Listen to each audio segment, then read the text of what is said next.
Yes, you could. Yeah. That's it. Thank you so much.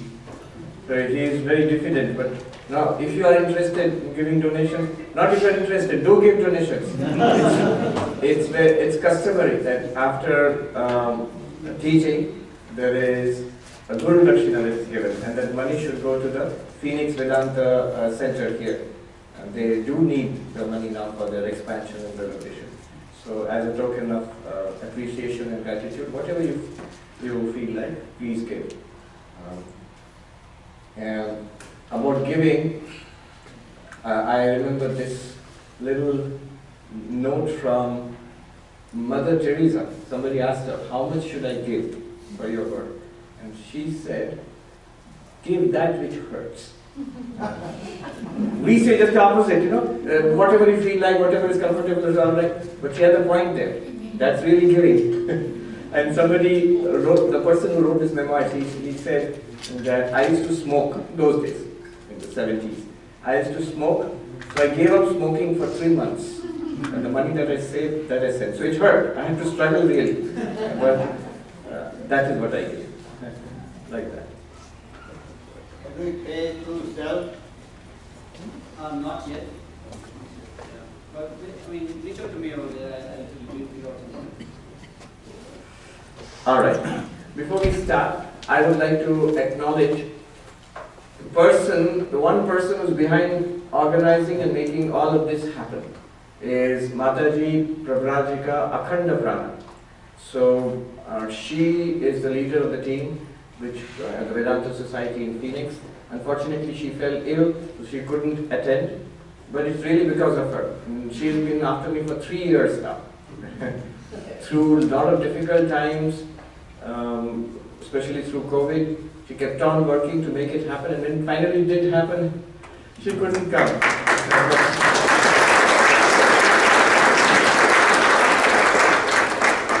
I know Unmesh has sent her pictures and she's very happy to see that it's all going well. It really went off well. I am, for one, very happy to see the arrangements, the wonderful teamwork of the volunteers, and of course all of you, this interest in what is admittedly a very abstruse and could be quite difficult philosophy, Advaita Vedanta. Alright, so let's start. Om Asato Ma Sadgamaya Tamaso Ma Jyotirgamaya Mrityur Ma Amritam Gamaya Om Shanti Shanti Shanti. Om, lead us from the unreal to the real, lead us from darkness unto light, lead us from death to immortality. Om, peace, peace, peace.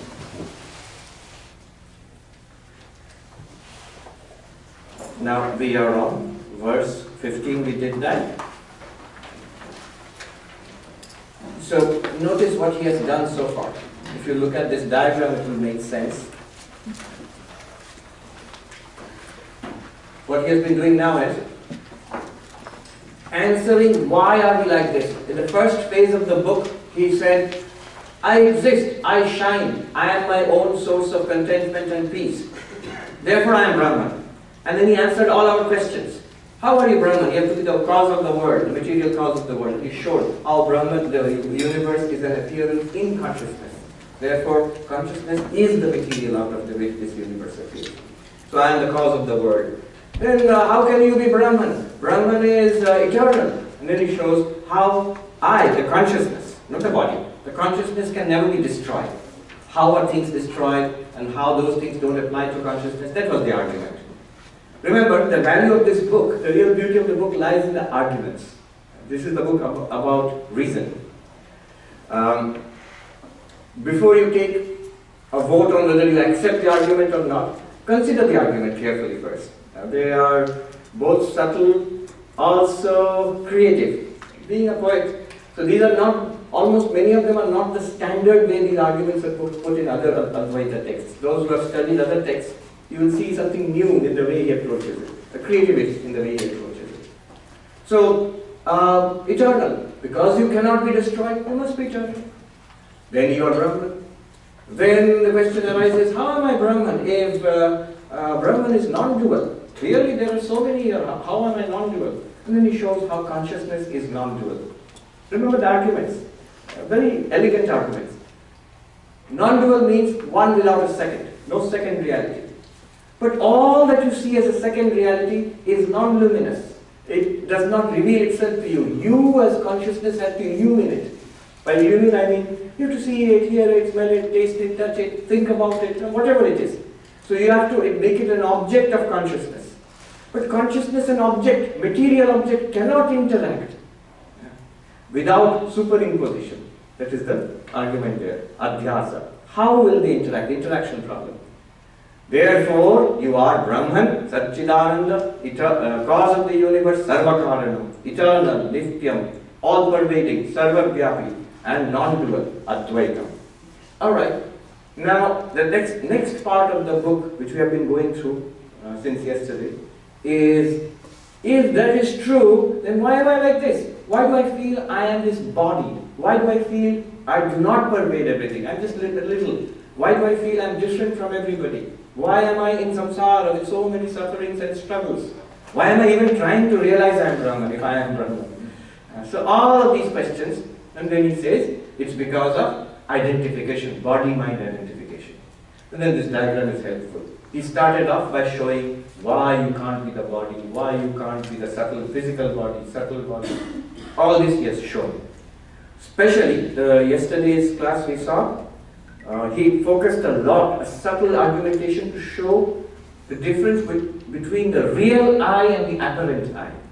The apparent I is the ego, which we are used to. The problem with Advaita is when you say, I am Brahman, teacher tells me, you are Brahman, Tattvamasi, you are that. My immediate reaction is, no, I am not. I am this. So the I which I am talking about, the only I that I know, is this ego. That's what we feel. And that ego is very bound to this body-mind. So this ego and the background consciousness, this distinction he wants to say. When he says, I am Brahman, in Advaita Vedanta, when you say, I am Brahman, it's not this ego. This ego is not Brahman. But I am Brahman, this one, the witness consciousness is Brahman. In what sense? The witness consciousness being the witness, the illuminer. Witness not in the sense of, looking like this and witnessing. No, not like that. Like light, illumining everything. That which illumines the world, the body, the mind, even the ego. And beyond that, even the darkness of deep sleep. All of them are illumined. How do you know they are illumined? Because these are experiences. Experience means consciousness plus object is experience. Consciousness plus object. So you are getting an experience means clearly there are objects. You have an experience of the objects, clearly you must be consciousness. I've jumped one step here. Clearly there must be consciousness. And next, clearly I must be consciousness. Why? We will see. So, up to this he has gone. He has distinguished the real I from the apparent I, especially using the three states of the waking, dreaming, deep sleep. So, the waking, dreaming, deep sleep, it was seen, it belongs to that apparent I, not to the real I. The real I illumines it all, but is not involved in it. The real I is existing in and through waking, dreaming, deep sleep. But this apparent I exists only in waking and dreaming. That too, they are different I's. They seem to be different egos. The ego of you in the dream is different from the ego which is sitting here. And different from the disappearance of the ego in deep sleep. So, all of them, however, Sarvanvita Sakshi. The Sakshi witness consciousness is in and through waking, dreaming, deep sleep. And so on. Then he argued, changes. The external world is full of changes, especially body and mind are full of changes. So that requires a consciousness which illumines all these changes. And that consciousness itself cannot be changed. Then there was a little bit of a tussle with the Buddhist school of momentariness, Kshanika Vijnanavada, who argue that no, consciousness can change. World is changing, body is changing, mind is changing, and consciousness is also changing. And illumining each change as it goes along. Why is that wrong? So he argues and he shows, especially that last touch about the prior absence of the and the posterior absence, all of that argument, very nice, elegant. Now only one thing is remaining. The core of it all, ignorance, this one. They must deal with this. Why is this there? What are its effects? This is at our individual level, it is called avidya, ajnana. All of it means ignorance. Avidya, non-knowledge or false knowledge. Ajnana means no knowledge or ignorance. And at the cosmic level, it is Maya. One difference between the Maya of Ishvara and our own ajnana, ignorance, is this. We are under the spell of ignorance. Ishvara, God is not under the spell of ignorance. God is the master of ignorance, or a master of Maya. There is this term in Sanskrit, Maya Dhisha, Maya Dhina. Maya Dhisha, Adhisha means Lord. God is the Lord of Maya. Maya is the Shakti, the power of God. We are Maya Dhina. Adhina means under the dominance. We are, the effect of Maya is upon us. The spell of Maya is upon us. Sri Ramakrishna gave a very nice example for this. He gave the example of the cobra. So he says, the cobra has, a cobra with a little bite, with a little bit of its poison, can knock out its prey, a mouse or a frog or something. But all the poison is in the mouth, the glands of the cobra, and it has no effect on the cobra. Not only it has no effect, it is the power of the cobra. Similarly, ignorance, with a little bit of ignorance. So ignorance is divisible. There are bits and there is the whole. With a little bit of ignorance, we are knocked out. We are like the mouse who is knocked out. And Mahamaya or Ishvara or Bhagavan has all the power at his disposal. It is ignorance for us. It's not ignorance for God. It's power for God. Why has God knocked us out that way? This is very unfair. It's not true. The Lord is just helping us in our spiritual evolution. As long as we want things of this world, this one, I want the mountain, I want the cactus or whatever.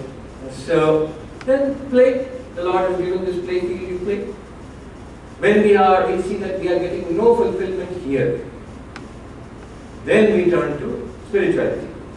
That is also the Maya of God. Sri Ramakrishna says Maya has two aspects, Vidya Maya and Avidya Maya. Avidya Maya, wealth, pleasure, power. Why? Same impulse of happiness. When I see through it and I see that it will not give me a deep, lasting happiness, it has not given anyone, it will not give me also. Then I turn towards God, towards devotion, prayer, meditation, this staunch ethical life, and towards this saving knowledge finally. This is also Maya. All of which we are doing, let me admit it frankly, what we have been doing so far, we are not overcoming Maya. This is also Maya. This is also part of Maya. But it is called Vidya Maya, the Maya of knowledge. The Maya which will take you beyond samsara. Both are the gift of Maya. The world is the gift of Maya. As long as you want to play, go on. What's harm? What's the harm in it? Harm is suffering. The kicks and blows, lack of fulfillment. So is the world really bad? That's a mistake people make, because Advaita seems to say that, Vedanta or Sankhya and all of that, because they're all turning away from the world. Is it bad? Not at all. The proof that the world is not bad is that the Jivan Mukta, the enlightened one, still in this world, very happy in this world. So when the teacher tells us it's all suffering, Buddha says first noble truth, four noble truths. First noble truth, dukkham, dukkham, sarvam, dukkham. You remember the four noble truths? Dukkham, dukkham, sarvam, dukkham. All is suffering. Now is it a curable disease or incurable disease? Suffering? Curable. So what is the cause of the disease? Dukkha is the symptom. What is the cause of the disease? Second noble truth, Trishna. This hunger for this limited existence. This is this thirst. Trishna literally means thirst. Thirst for this limited life. That is desire, is the cause. And then what is the cure for it? What does healthy life look like? Third noble truth, nirvana. It is possible to be free of suffering, of samsara. And then what is the treatment? Eightfold path, the noble eightfold path. So, marga, four noble truths. Dukkha, Trishna, nirvana, marga. Marga means the way. Now, by the first noble truth, all is suffering.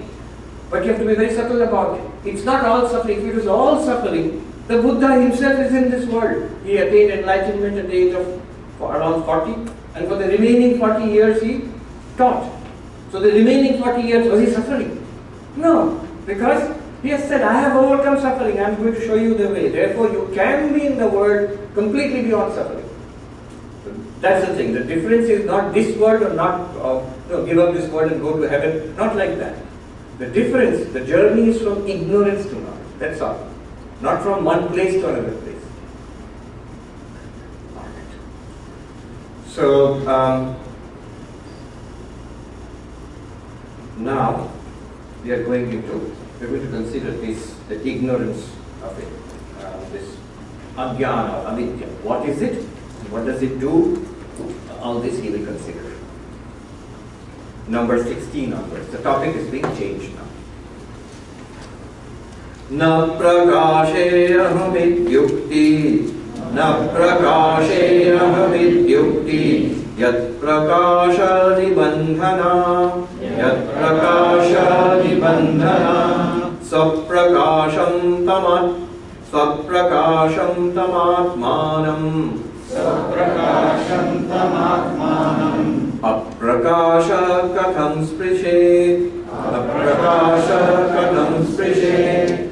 Always very inventive. See, I don't know. Such statements have as their foundation illumination. How then can ignorance affect that self-luminous self? What's he doing here? He is answering a question about, so the cause of all this, let me get it. You just said the journey is from ignorance to knowledge, right? So I have ignorance in that case. And he said, yes. What is the proof that I have got this ignorance you're talking about? Simple proof is, when you said you are Brahman, what's our reaction? Honestly, I don't see it that way. I don't understand it. I haven't realized it. I am not enlightened. I don't know. Up, he says in Sanskrit, na prakashe. It is not revealed to me. I do not know. It is not clear to me. It is not clear to me. This is what is called ignorance. We are directly experiencing ignorance. So you cannot deny that there is ignorance. Either you have to say, I am Brahman, Atman, consciousness, all of this is false, and I am just this body mind. Or if this is true, that you are Brahman, then we must admit right now we don't feel like that, we don't understand it, we don't get it. This is ignorance. This ignorance we are experiencing directly. So the proof of the ignorance that we have this ignorance is our direct experience. I do not know. Na prakashe. My real nature as Brahman is not clear to me. So this is ignorance.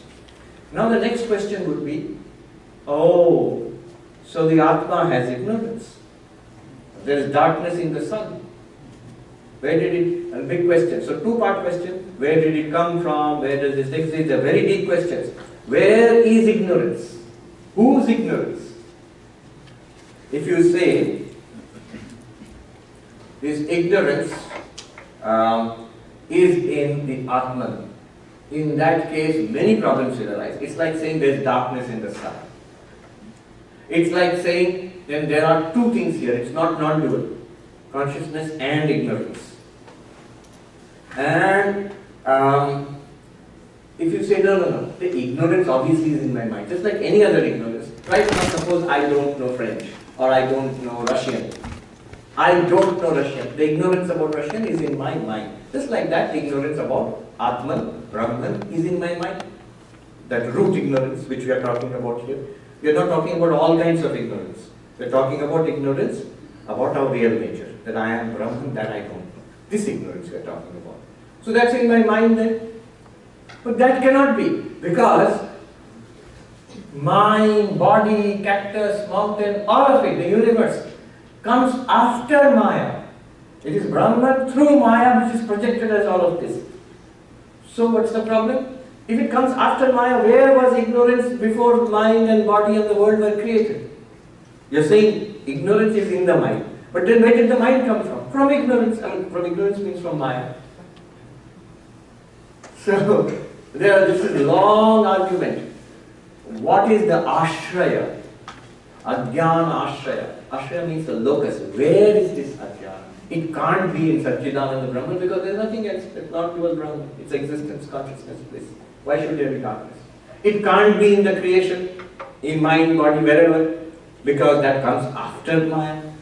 So this is a long debate. There are books and books written on this. But the most reasonable answer for this is not the right question.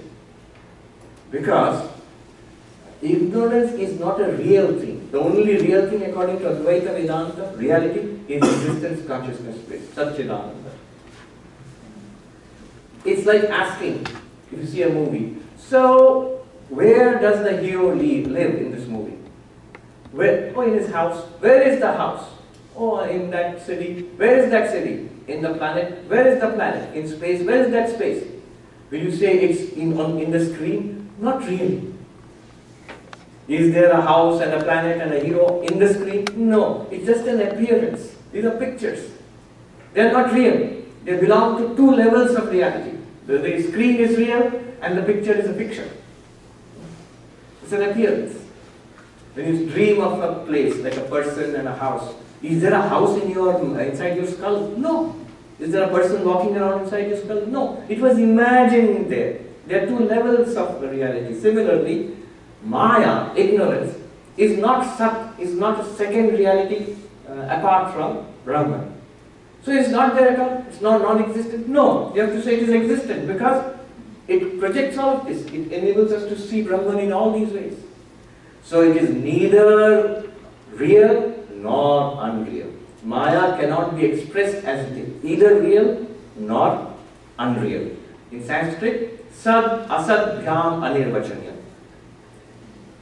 Is it true? No. So it's false? No. False is correct actually. Is it, does it exist? No. Does Maya exist? No. So it does not exist? No, not that either. So it both exists and does not exist? Not that either, because that's contradictory. Then what are you talking about? It cannot be expressed as either existing or non-existing. And in Sanskrit, sad asad bhyam anirvachanyam. You may say, you're just playing with words. It's not true. I mean, that's not a real thing. But fiction is a part of our lives. If I say Harry Potter went to the magic school, Hogwarts, is it true? You will say, of course not, because there's no Harry Potter, there's no Hogwarts, unfortunately. That would have been nice if they were really there. But it's not there, so it's not true. Then I say, then it's not at all true, there's no such thing. No, there is. There's a fictional word. Suppose you're talking about Harry Potter. In that, if you say Harry Potter went to the Hogwarts school, it makes some sense. In the story, this thing happened. Those who don't know Harry Potter, it's okay. Professor Jeffrey Long, he's a professor of Indian philosophy at Elizabethtown College. So he loves Star Wars. And he gave a story about Vedanta and Star Wars. There's a connection, by the way. Many people don't know. George Lucas, in the 1970s, he's looking for a good story to make a science fiction film about. And his friend was Joseph Campbell, the one who, very famous scholar on mythology, for example. Hero is 1,000 faces and so on.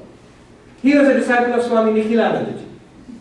And they talked. And he told George Lucas about Brahman, the all-pervading consciousness. You look it up, Google it, Star Wars and Vedanta, George Lucas, Joseph Campbell.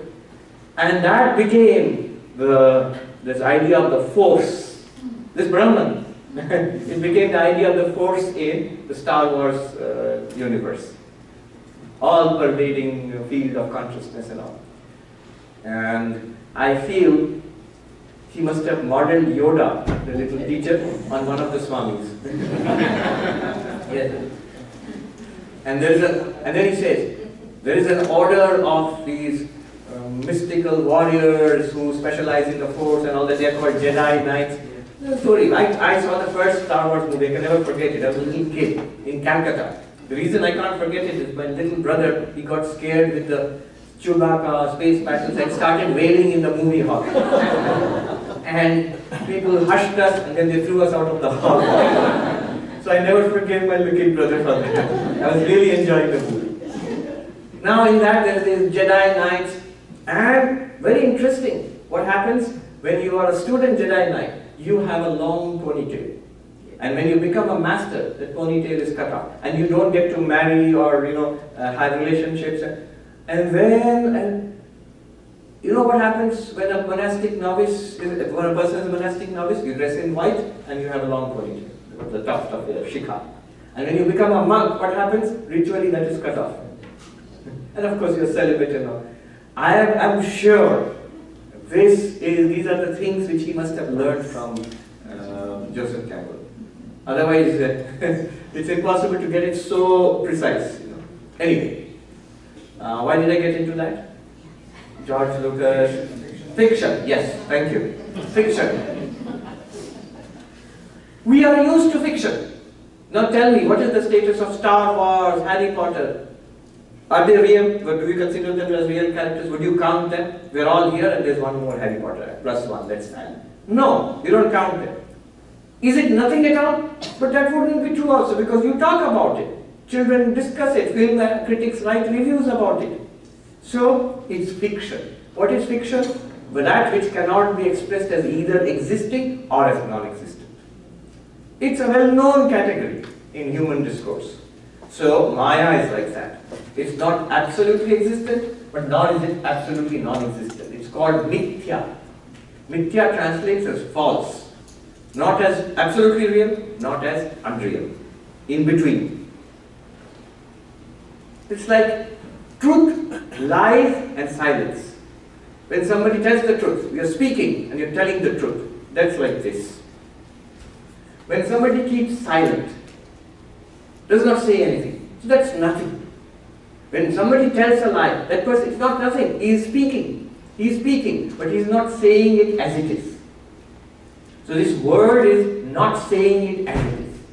In fact, that's the literal definition of superimposition given by Shankaracharya in the Adhyasa Bhashya. What is Adhyasa superimposition? Atasmin tad buddhi. Seeing or thinking that something is there where it is not. Here, we think, here is the word. It is not. It's Brahman. Here is the word. We are thinking of the word here where it is not there. What's actually there? Brahman. Oh, so what? It's pure consciousness. Good. So what? Pure consciousness is you. Now you can't say so what, because it's about you. What is all this? It's really you. You means the real you, this one. Now,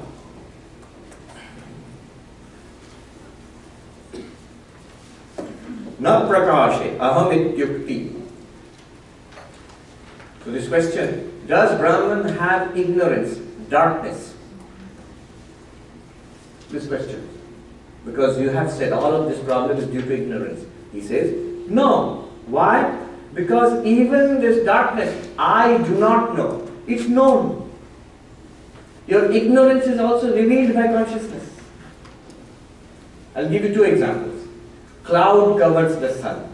So you say, oh, I can't see the sun. But that's not entirely true. It is by the sunlight that you're seeing that cloud. Behind the cloud is the sunlight, and that sunlight is illuminating the cloud. Similarly, I do not know Brahman. So Brahman, ignorance has obscured my knowledge of Brahman. It's not true. Because you, the consciousness, are illumining that ignorance. You're still consciousness. If consciousness were completely obscured, it would be dark. It would be like deep sleep or something like that where you don't know. Even deep sleep is not completely obscured. You are revealing the ignorance itself. Another example, cloud example, sun example. Another example. This is a nice one. We keep giving the example of light. Light illumines. Similarly, consciousness illumines. But one thing that light cannot illumine is darkness. Right? Wherever there is darkness, if you switch on the light, what happens to darkness? Darkness goes away. But consciousness illumines darkness. That's like a nice observation. A dark room, you don't see anything, but you are aware of it. That's an example. Deep sleep, that's profound darkness. You don't see, hear, smell, taste, touch. You don't think, you don't remember, you don't even say, I am sleeping. It's such darkness. Even that is illumined by consciousness. That's why we say, I slept happily. Even deep sleep is an experience. So, darkness, ordinary light cannot reveal darkness. That funny story is there of the village, this gentleman in the village who told the night watchman, here is a lantern. You have to imagine before electric lights. Here is a lantern. Put it where it's dark. So the man went around and came back with the lantern. Sir, I wouldn't put it where it's dark because I didn't find any place dark. Wherever I went, there was no darkness because the lantern. But consciousness reveals even darkness. Physical darkness, of course, it reveals. You can experience darkness. But you can also experience the darkness of ignorance. So what? This na prakashe aham iti yukti. This statement, I do not know. Prakasha nibandhana, it depends entirely on being conscious. Saprakashantam atmanam aprakasha katham sprishyam. So this Atma, which is consciousness and self-luminous, how can darkness touch it? What can darkness touch? That which is not self-luminous. So this room can be dark, but the light can never be dark. The room exists, tables and chairs and people, if there is no light, it will be dark. But the moment the light is switched on, that darkness will go away. Because when the light is switched on, the light itself cannot be dark. When the light is there, self-luminous things cannot be dark. So consciousness can never be dark. Consciousness is never affected by ignorance. Not prakasha. Brahman is not affected by ignorance. The mind is affected by ignorance. The jiva, sentient being, the way we are now, we are affected by ignorance. But not our real nature is Brahman. It continues to illuminate. Another term, swaprakasham. This is a time to I'll just tell you a little bit about it. We keep hearing this term. The Atman, consciousness, is self-luminous. We give the example of the light. What is the difference between self-luminous and not luminous? So these objects are not luminous. They are not directly seen. Only when you have the light on, when the light falls on the object, you see these objects. But the light itself, yes.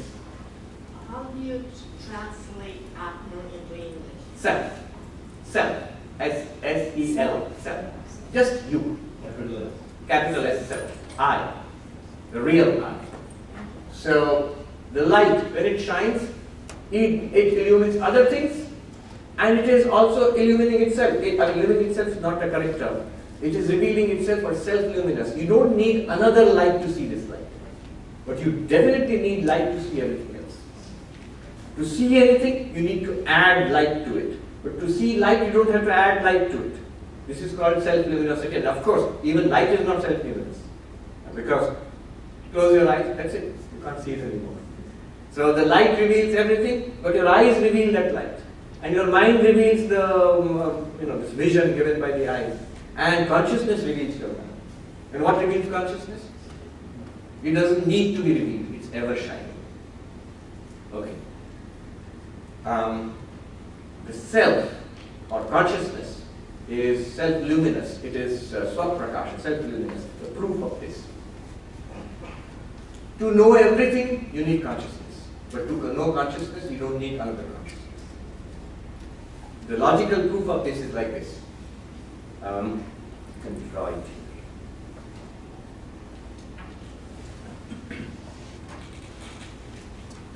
So how do you know anything? Knowing is, you're called a knower, and you know a known object, a knowable object. And how do you know? You don't know directly, by an instrument. And if you can't read it, it's too small, I'll read it out. Knower instrument, known object. In Sanskrit, pramata, pramana, prameya.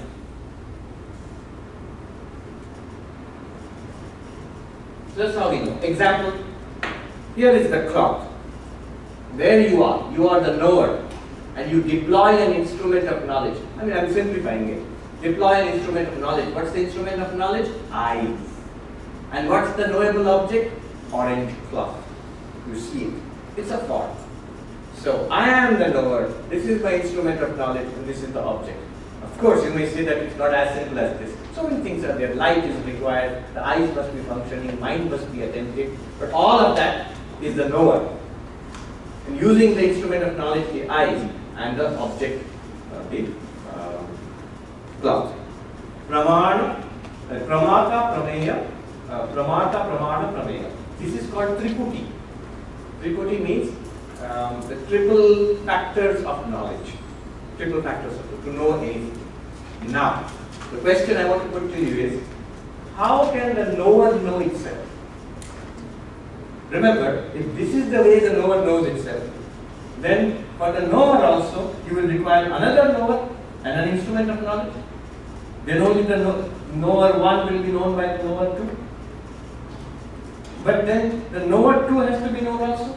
In order to know that, you have to have another knower 3, using another instrument of knowledge. Then the knower 2 will be known. This is called, it will go on like this. This is called regressus ad infinitum. Or in Sanskrit, anavastha dosha, lacking foundation. So knowledge will lack foundation there. It's a fault in logic. It regresses back to infinity. What it basically means is you have made a mistake in your reasoning. So infinite regress is a fault, both in Western logic and in ancient Indian logic. Anavastha dosha, the fault of regress, infinite regress. What will happen also? Suppose that is true. You might say, all right, let it be there. Let there be an infinite number of knowers. But then infinite number of knowers, what will happen is, see, to have any knowledge, it takes at least one instant.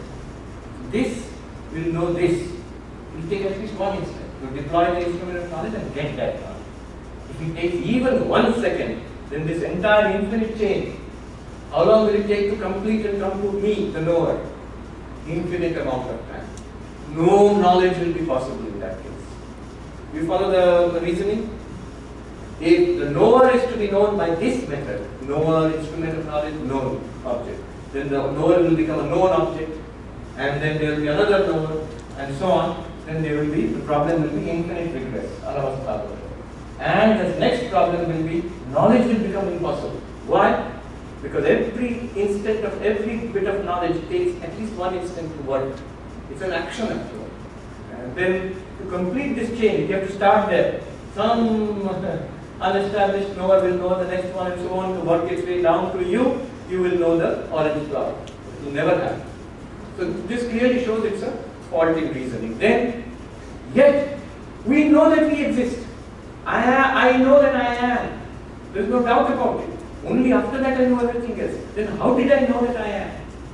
I did not know it well in this way. Knower, instrument of knowledge, known object. Then how did I know? Then you must admit the knower is self-luminous, self-revealed. It's not revealed by another knower. The knower shines forth. Just like the light. A good example is the light. Switch on the light and you know all the things which you illumine by light. But the light itself does not require one more light. Similarly, the knower does not require one more knower. You know yourself because you are self-shining.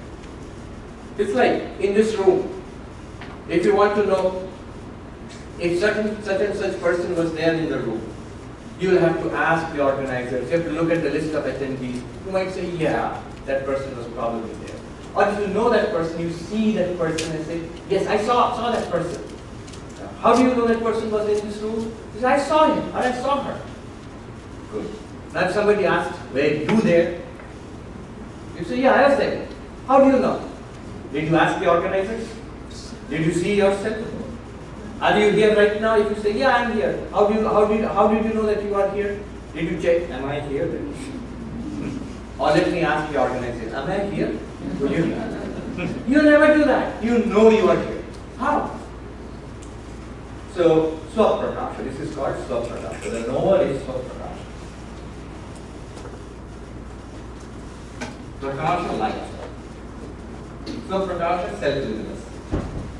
It's not that it is illumining itself, by the way. Illumining means something was in darkness, now it is revealed by something else. But you were never in darkness. The light was never in darkness. That is the meaning of self-luminous. Always radiant. You are always shining. And when I say the knower is self-luminous, there you have to be careful, because the knower is usually consciousness plus mind. So the mind is not self-luminous. Consciousness alone is self-luminous, and it reveals, it shines through the mind. Just a note on this self-luminosity which we keep talking about. Why I said this was advanced Advaita Vedanta. If you want to look at it at its philosophical core, there are two concepts we need to understand. We have just touched upon it in passing, but in the core texts or the advanced texts of Advaita reasoning, dialectics, Advaita Siddhi and other texts, two concepts become important.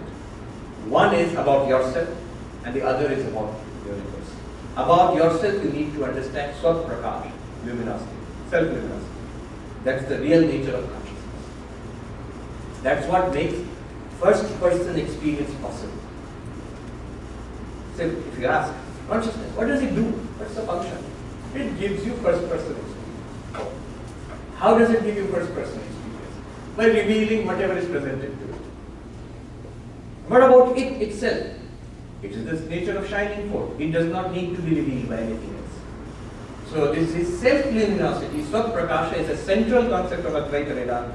It does not seem to be on the surface, because when you get into introductory texts and all, just the word will be used without entering into all the subtle discussions. But what text am I talking about? One of the most advanced texts is called Chit Sukhi, Pratyak Tattva Pradipika, the lamp which illumines the inner reality, written by a monk in the 12th or 13th century, Chit Sukhacharya. In that he wants to define self-luminosity. What's the definition of Swaprakasha? And there he considers 10 definitions. 10 definitions.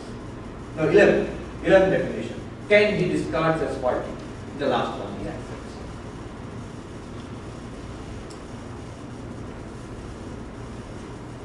You want to know what is the definition? I will not explain it, you have absolutely no time. The definition is this. Avedyatve sati aparoksha vyavahara yogyatva. That's the definition. Not being an object of knowledge, it is still possible to express it as directly experienced. That's consciousness. And that's a definition which cannot apply to anything else. Avedyatve sati. Being not being an object of knowledge. It cannot be known as this or that. Then is unknown? No. It is yet possible to express it as directly experienced. Aparoksha vyavahara yogyatva. Okay, let's go ahead. Verse number 17. Alright, you the witness consciousness, you are not in darkness, you illumine the darkness. Good. But what is this darkness? What is Maya? Where does it come from? What's it doing? Number 17. Tatha vyabhati kopyesha vichara bhava jivana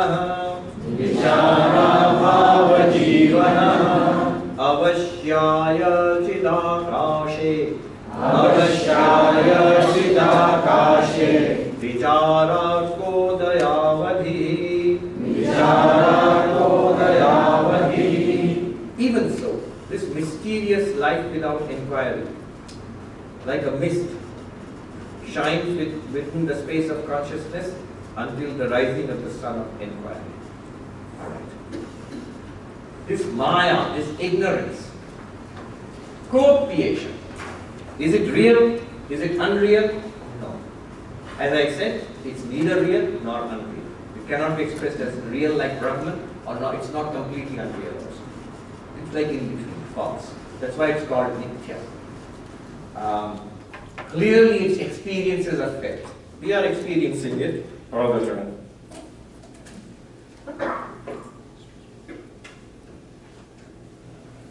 Now, why is it there? Why at all is it there? Why at all are we experiencing it? You know, if you ask the question, why mine? What? Oh, it's gone, right? I also felt it's gone. So it's there, still there. There's just a lot less. Lot less. The battery failed or something. Let me see. Now, is it better now? Yes. It's better now? Yes. Okay. I don't know the battery. The battery seems to be alright. You can hear me? Yes. Alright. Do you equate Maya with duality? Maya with? Duality? Yes. Maya, because of Maya, duality seems to be real. The world seems to exist apart from me. I don't think I and the world are one. I don't feel that. Non-duality does not seem real to me. That's because of Maya. It's an effect of Maya. Alright. Here he expresses it in his unique original way. Maya is sustained by vichara abhava, by the lack of inquiry. Vichara abhava jivan. Ignorance, Maya it lives on the lack of inquiry. It lives on thoughtlessness. It lives on carelessness. There is a saying, apramādavai mrityu. Inattentiveness is death. Death means not physical death. It can lead to physical death if you are inattentive on a busy highway. But it means death in the sense of samsara. You are trapped in samsara and suffering. Why? Because our freedom, our release from samsara, Brahman, is continuously available. We are not paying attention, that's all. Attention to what? Through inquiry, Brahman will be revealed. What inquiry? This inquiry which we have been doing. Am I the body really? See, when I say, I see the world, how can it be false? Pay attention. What did you just say? I see the world. What is this I see? Then you inquire, you find your consciousness. Then the Maya is gone. Like I said earlier also, on this side of enlightenment, we have the question and not the answer. On that side of enlightenment, they have the answer but not the question. The question is gone. That means its only cause of this problem is lack of inquiry. We are not inquiring into it. If you inquire into it, it will go. And he gives a beautiful example. Avashyaya. This is a rare word. I have not actually heard it before reading this book. It means mist. In the sky of consciousness. See, in the sky arises mist. And then what happens? Sun rises. And the mist is dispelled. He is using this beautiful example, poetry. Similarly, in the sky of consciousness, like a mist, this ignorance rises, like a fog. And when you inquire into it, when the sun of inquiry rises, the mist of confusion of ignorance is dispelled. That's the example he's using. What he's saying here is, don't worry about it. Don't bother about what it is, where it came from. Get rid of it.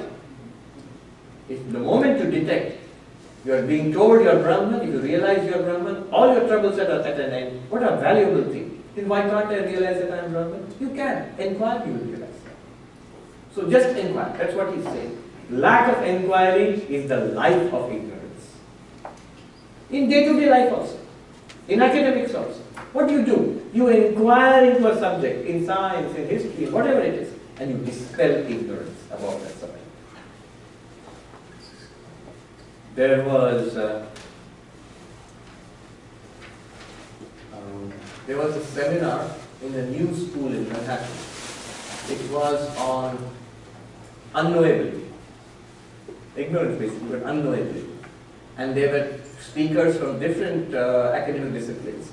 So John Barrows, who was a mathematician and physicist, he spoke on unknowability in physics. what it means to him. Then there was a professor from Oxford in history. He spoke about unknowability in history, and he was quite humorous. He said, I still remember, he said, the future is fixed, the present is known, the past is ever changing. What does he mean by the past is ever changing? You would expect it to be the opposite. The past is ever changing means our understanding of history keeps changing as we discover more and more. And he gave some examples in Greek history. You thought it was like this, new discoveries made you think, no, it's like this. And then further new discoveries made you think, no, actually the first one was right. So past keeps changing the more you dig into history. Future, something will happen, it's fixed, we don't know. Present, we know already, it's dead. The past is ever changing. Ignorance. This professor, another professor of philosophy from England, she told me something that I did not know, I was ignorant about. She said that it's actually a field, ignorance studies. And then they have actually released, I don't know if it's Rutledge published an encyclopedia of ignorance. I asked her, did you know that in Vedanta ignorance plays a big role? Was that, this is central to our understanding of what is real and unreal and enlightenment. So she said, I don't know, who can tell me about this? I told her about some professors in England who is Indian philosophy. So, the mist of ignorance rises in the sky of consciousness, Chidakasha. Who is the sky of consciousness? You. In you the mist of ignorance has risen. What you do about it? Even that mist is illumined by you, the consciousness. The sun. But the sun of inquiry should rise. Vichara Arka Udaya. Udaya is to rise. Arka sun. Arka is sun. Vichara inquiry. Avadhi. Until the sun of inquiry rises. Till then the mist of ignorance will fly, it will pervade the sky of consciousness. Poetry. To put it simply, when you ask questions about where did it come from, is it real or unreal, all these things, where is ignorance, whose ignorance, the sadhus in Uttarakhand monks, they have a very nice answer. I still remember, they would say, अज्ञान को प्रतिष्ठित मत कीजिए, अज्ञान को सिद्ध मत कीजिए महात्मा जी, अज्ञान को काटिए. Don't try to establish ignorance and prove it, show what it is, inquire into what it is, where it came from. See, either you will succeed or you will fail. If you succeed, then you will succeed in making ignorance a real thing, which is terrible. Then it's no longer, it becomes a second reality apart from Brahman. You will never do that because that's not a real thing. And so you will keep failing to understand what ignorance is. But what you should do with ignorance is get rid of ignorance. For that, knowledge is necessary. For knowledge, inquiry is necessary. So the sun of inquiry should rise. Now, in the next few verses, 19, 20, 21, 22, he is going to conclude. And what he is going to do is take back lots of things he had said earlier. All of them were taught to us as a method of like a rope ladder he has let down, like a ladder he has given us so that we can climb up to realize that we are Brahman. But those are also not true. They are also ways of understanding. He will show us. You will be quite surprised. Number 19. Number 18. I forgot 18. Yes, sorry. Oh, so still on ignorance. And see the effects of ignorance. Atma jnana mahanidra. Atma jnana mahanidra. Trimbhite asmin jaganmaye. Trimbhite asmin jaganmaye. Dirgha swapne spurantyete. Dirgha swapne spurantyete. Swarga mokshadi vibramaha. Swarga mokshadi vibramaha. When this long dream of the world manifests in the great sleep of ignorance of the self, these delusions such as heaven and moksha manifest. What a stunning statement. Moksha, liberation, freedom, nirvana. It's a dream, it's a future. Why? Because your bondage is also a fiction. You're always Brahman, you're always free. What freedom for Brahman? Now, he didn't say that at the beginning, then you'd have shut the book. He said that, then I don't need this retreat. I'm going back home. But now that he's already made you swallow the pill of Advaita, now he's going to tell you that this was just a method of treatment for our delusion. Atma Jnanam, the ignorance of the self. I do not know I am Brahman. Then Mahanidra, the great sleep. That's why Vedanta is so sleeping. We are already in sleep. When Buddha said, the sleepwalking, I am awake. Mahanidra. Then what happens? It's not just sleep. Sleep would also be fine. But then nightmare comes. Jrimbhiteda, dream appears in that sleep. When you fall asleep, a dream appears. What is that dream? Jaganmaya, Yasmin Jaganmaya, this universe, this world, samsara, not one life, life after life. Body, mind, other people. The French philosopher, existentialist Sartre, he defined hell is other people. So hell is other people. He was a cheerful sort. Other people, responsibilities, problems, issues, and then old age and death. Okay, then repeat. And then repeat. So, Asmin Jaganmaya, this great dream appears in that great sleep. Dirgha Swapne, ordinary dreams come and go, many dreams in a night. But Dirgha Swapne, this dream lasts lifetimes. Spuranti, it appears in that great deep sleep of, Atma Jnana, ignorance of the sleep, of the self.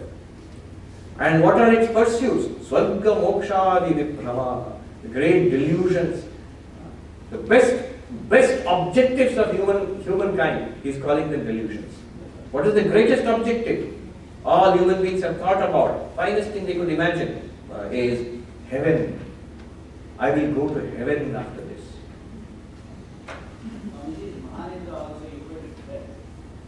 No. Mahanidra is deep sleep.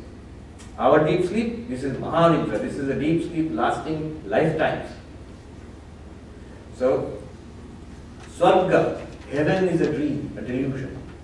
There is really no such thing. But be careful when you say there is no such thing. People will immediately think, so this world is the truth and there is no such thing as heaven. This world is also part of the dream. As long as this world is true for you, heaven is also true. We modern people say, yeah, I didn't believe in heaven anyway. Because we are materialists, not that we have become enlightened. We feel this word is true. I don't even question it. I question heaven and God. Then you are trapped in this world. That's it, finished. So, from Brahman perspective, Swarga, heaven is a delusion. Yeah, I know, I am a Vedantist. My heaven is not my goal. My goal is moksha. Moksha with Brahma. Heaven, moksha, enlightenment, nirvana, freedom, all these terms, the entire project of entire Indian civilization for 5,000 years, moksha, enlightenment and freedom, with Brahma, the great delusions. But these are part of Vidya Maya, the Maya of knowledge and freedom. They will guide you towards freedom. When you attain that freedom, you realize I don't need moksha. Like Shankaracharya, you can sing. Shankaracharya, who teaches us the path to moksha, he sings, Na dharmo, na chartho, na kamo, na moksha. My goal is neither wealth nor dharma. Dharma is morality, religion, which will take you to Swarga. I don't want that. Nor pleasure, na kama. And then, na moksha, not even liberation. Why? Because you are always liberated. Chidananda Rupa Shivoham. I am consciousness. What liberation for consciousness? So, then, this topic is over. 19 onwards, he is now refining the ideas of Sat Chit Ananda. More precise. Now he knows you are mature. You have gone through all these arguments. You have got clarity. You are ready for the hard truth. Otherwise, it might have scared you at the beginning. What is the hard truth? Remember, hard truth is not that these are all delusions and only me, this guy, and my food and drink and merrymaking, that's all real. No, not at all. Number 19. Jada jada vibhagoyam, jada jado vibhagoyam, ajade mai kalpitaha, ajade mai kalpitaha, vitti bhage same chitre, vitti bhage same chitre, jara jara vibhagavat, jara jara vibhagavat. In me who am sentience itself, this division of sentience and insentience is imagined like a moving and unmoving elements on the smooth surface of a mirror. Have you seen the paintings on the walls here? Saint Francis and very beautiful, colorful paintings on the walls here. So there's Saint Francis, he's preaching to the birds, and there are birds there, there are trees there, and there's the sky there. The sky and the earth maybe are unliving, the birds are living beings, Saint Francis is a living being. All of it is what? Just paint on a wall. Similarly, he says, there are no birds there, there's no St. Francis there. It's just painting, no sky, no earth, no plants and flowers there. It's just paint on a wall. Similarly, he says, this division we make into sentient beings and non-insentient beings. See, cactus, human being, sentient. Mountain, they are insentient. Sky, insentient, not conscious. I made so much division between with subtle body, reflected consciousness. He's saying all is paint on the wall. It's a wall, but wall is insentient. He says the wall is consciousness itself. You are the wall. You are consciousness. This so-called division between sentient and insentient. This is ajade in the non-insentient. He's using a double negative here. In pure consciousness. What is this pure consciousness? Mind in me. Kalpita, imagine. It's imagined, like a dream.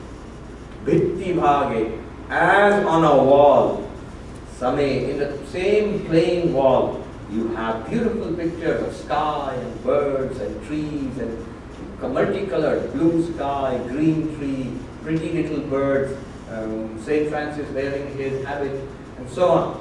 All of that, jara jara vibhagava, the multifarious picture painted on the wall, it is nothing but paint on the wall. Similarly, this entire universe is an appearance in you, the consciousness. Ultimately, what the point here? Ultimately, there is no difference between conscious and not conscious, sentient and insentient. They are all consciousnesses.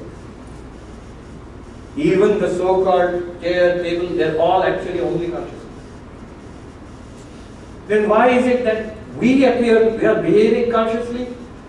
We are walking around displaying manifestation of consciousness. If this is also consciousness, why doesn't it display manifestation of consciousness? Swami Ashokananda, who was the head of our Vedanta Society in Northern California, he gives a nice humorous answer. He says, consciousness is here, playing, acting as human beings, sentient beings, and insentient chairs and tables. If it is acting and it acts as an insentient table or chair and suddenly behaves sentiently and says, hello, here, I'm here, and starts behaving in a sentient way, it would not be a good actor. Okay. So it's acting insentient here and acting sentient here. That's just a way of putting it. One must be careful to see at what level this division of sentient and insentient applies and at what level it does not apply. Next. Chetyau paragarupame, chetyau paragarupame, sakshita vina tattviki, sakshita vina tattviki, upalakshanameveyam, upalakshanameveyam, nistaranga chidambudhehe, nistaranga chidambudhehe. I'll take a little bit more time before we go into question and answers, just to read through the remaining verses, so that we just get a familiarity with it. Here, another brick is pulled out of the wall he has constructed, The whole structure is now, what is this game they play? Giant Jamba, no, giant what? Jenga, yes. So if you pull out one, the whole structure will collapse. He is beginning to pull out everything. Witness, so right now see, this nice division at drawn. He says this is silliness. It's all consciousness. It's paint on the wall. Then the next brick he pulls out. Witness consciousness is absolutely essential to understanding Advaita. He says there is no such thing. He says, because, what is witness consciousness? Because of the coloring of objects. Chaitya Uparada, a very beautiful use of language. Chaitya means that is illuminated by consciousness. And Uparada, as if it's painted, as if it's tainted, as if consciousness seems to be tainted with the appearance of objects. Because of that, Sakshita, it seems that you consciousness becomes the witness. I am the witness of all objects. You aren't. Why? Because objects are not there. The objects appear in you, and therefore you seem to be the witness of them. Upalakshana. This is just, Upalakshana means a method of indicating something. It's the finger pointed at the moon. The finger pointed at the moon. All of Vedanta is basically finger pointing at the moon. Moon is that one. All of this is finger pointing at that.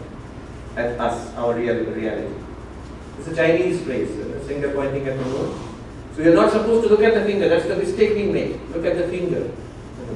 Moon. Swami Premishanji uses this. I'm surprised to see. Holy Mother Masharada's disciple. In Bengali there is a reminiscence.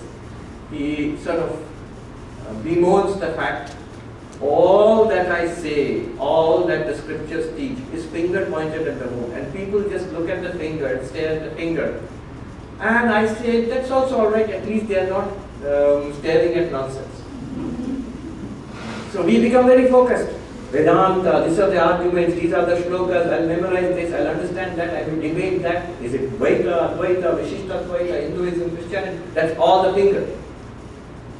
We are staring at this. And he says, that's also alright, at least you are not immersed in nonsense out there.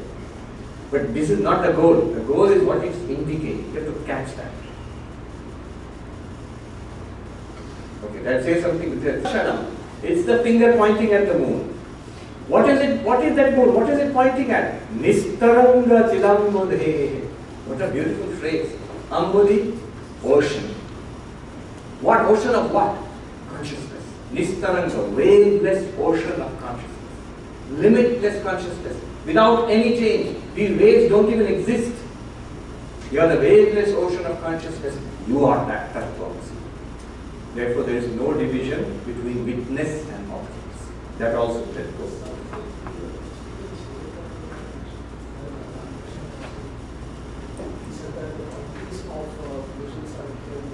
Yes, that is true. That's the real non-duality. Next. Now here is poetry is reaching a climax. Number 21. It's feeling very poetic. Amritabdherna me jirni, Amritabdherna me jirni, Nrishadindira janmabhihi, Nrishadindira janmabhihi, Spatikadrerna me ragaha, Spatikadrerna me ragaha, Swapna sandhya Vibhramehi, Swapna sandhya Vibhramehi. When the false waves arise in me, the ocean of immortality, there is no loss. When the dream-like evening clouds of delusion gather around me, a mountain of crystal, they color me not. So two examples is giving. In me, the ocean of immortality. What is the ocean of immortality? Consciousness. Why is it an ocean? Because it is not limited in space, not limited in time, not limited by object. It is non-dual, it is all-pervasive, it is eternal. So ocean. Immortal ocean. In me, the immortal ocean of consciousness. journey, loss, decay. There is no loss or decay. In the world appears. Mrisha Dindi Radhanavi. When the false waves, these are not real waves. In an ocean, at least the waves are appearing. Really, there are waves which are appearing. It is even the waves of universe. Mountains, cactus, human being, mind, ego, memory, all of these, birth, death, they are not really there. They are just appearing in me. It's not even that the ocean of consciousness is getting into waves. No. I am the completely undisturbed ocean of consciousness from eternity to eternity, being poetic. Even eternity doesn't exist because time is eternity. So, and then the second example he uses is very poetic. Imagine a mountain. This is a mountain, but the mountain is of crystal, completely transparent, shining transparent. When? Evening. It's evening, dusk. And the clouds assume wonderful hues. So the light comes on the falls on the clouds, golden, red, especially in the Himalayas you will see. Extraordinary display of colored stars. Especially when the light is reflected on the snows in the high mountains. I was there in summer, so there was no snow in the valley. So the high mountains, the glaciers and all. I have seen snowfall on one mountain peak and sunlight on the next mountain peak. So amazing. Then that light is reflected back on the clouds. And the clouds assume fantastic colors. And if it's a crystal mountain, it's imagination, fantasy. Crystal mountain, all those colors will shine in that mountain. It's just like the usual example in Vedanta is Spatika. Take a crystal, hold a red flower behind it, the crystal will look red. Now, even when the crystal looks red, do you understand the example? There's a crystal here, white, a transparent piece of glass like that, and I hold a red flower behind it. From your perspective, the crystal will look red. Even when the crystal looks red, it isn't red actually. No red color has entered into it. Just the presence of that flower is making the crystal look red. If I transfer the flower and bring in a yellow flower, the crystal will look yellow. If I remove all the flowers, crystal will have no color. Yet the point he is making is even when it looked red, even when it looked yellow, it is still colorless, it's transparent. Similarly, you, the mountain of crystal, when the evening clouds with fantastic colors arise, you will shine with the colors, body, mind, health, sickness, knowledge, ignorance, success, failure, birth, growth, old age, disease, death, heaven, earth, hell. These will shine in you, the mountain of crystal. But there is nothing in you. You are limitless existence, consciousness, bliss. That's what he's saying. Poetry, huh? Then 22, 23, 24, he will give you shocks about existence, consciousness, bliss. He has taken away everything from you already. The universe is gone, witness consciousness is gone, conscious, non-conscious, everything is gone. Now next, he will take away the last thing. At least it's Satchidananda, I know that. Wait for it. It's not Satchidananda. It's not a thing called existence. Consciousness is not what you think it is. Even bliss is not what you think it is. So he's going to pull the rug out from under our feet. Actually, he's clarifying, making the ideas of existence, consciousness, bliss, our understanding sharper. Number 22. Swarupameva me sattvam. Swarupameva me sattvam. Natu dharmo na bhastvavat. Natu dharmo na bhastvavat. Madanyasya sator. Madannasya sator bhavan. Madanyasya sator bhavan. Nahi sajjatirishyate. Nahi sajjatirishyate.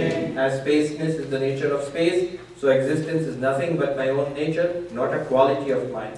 Existence is not considered a classification, as there is no existence other than me. Now, I will not explain much, very brief, and leave it to you, homework, we have no time. This refers to the Nyaya school, which he used, so he's thoroughly studied Nyaya, this author. Now, the immediate reaction of the logician to all these teachings your existence. The way they think is, a cow is a cow because the cow has a quality of cowness.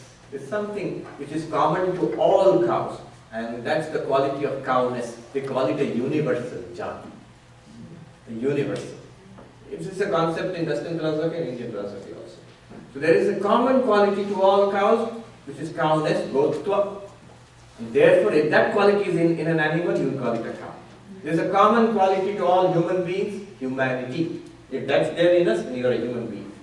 If you don't, manushyattvam, humanity, when we say in English, there's humanity or ness, humanness. That's when you add, that's the universal, something common to all of us.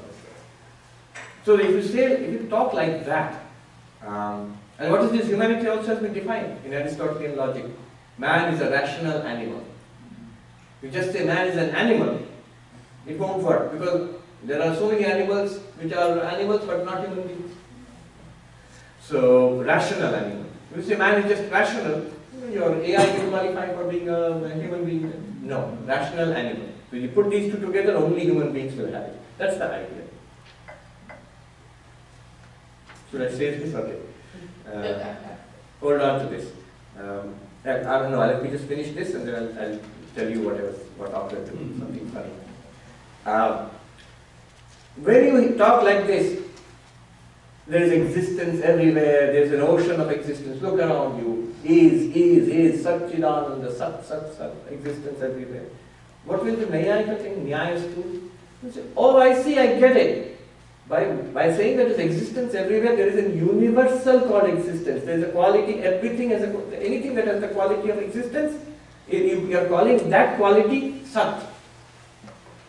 So your Brahman Sat is an attribute, it's a quality.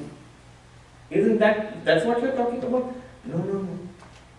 It's not that there is a chair and it has a quality of existence, so it is an existing chair. Not like that. Vedanta is not saying that Sat, Brahman is a quality.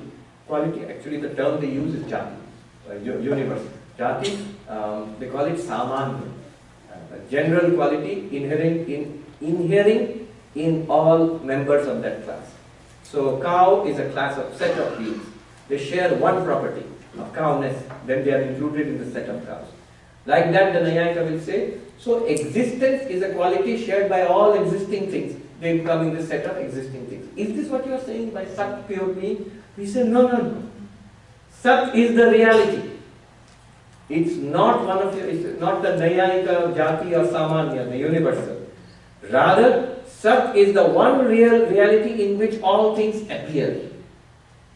Then the Nyaya school will say, really chair, table and all of them are there. And really they have a quality called, there are many qualities. If this is brown and it has the quality of existence.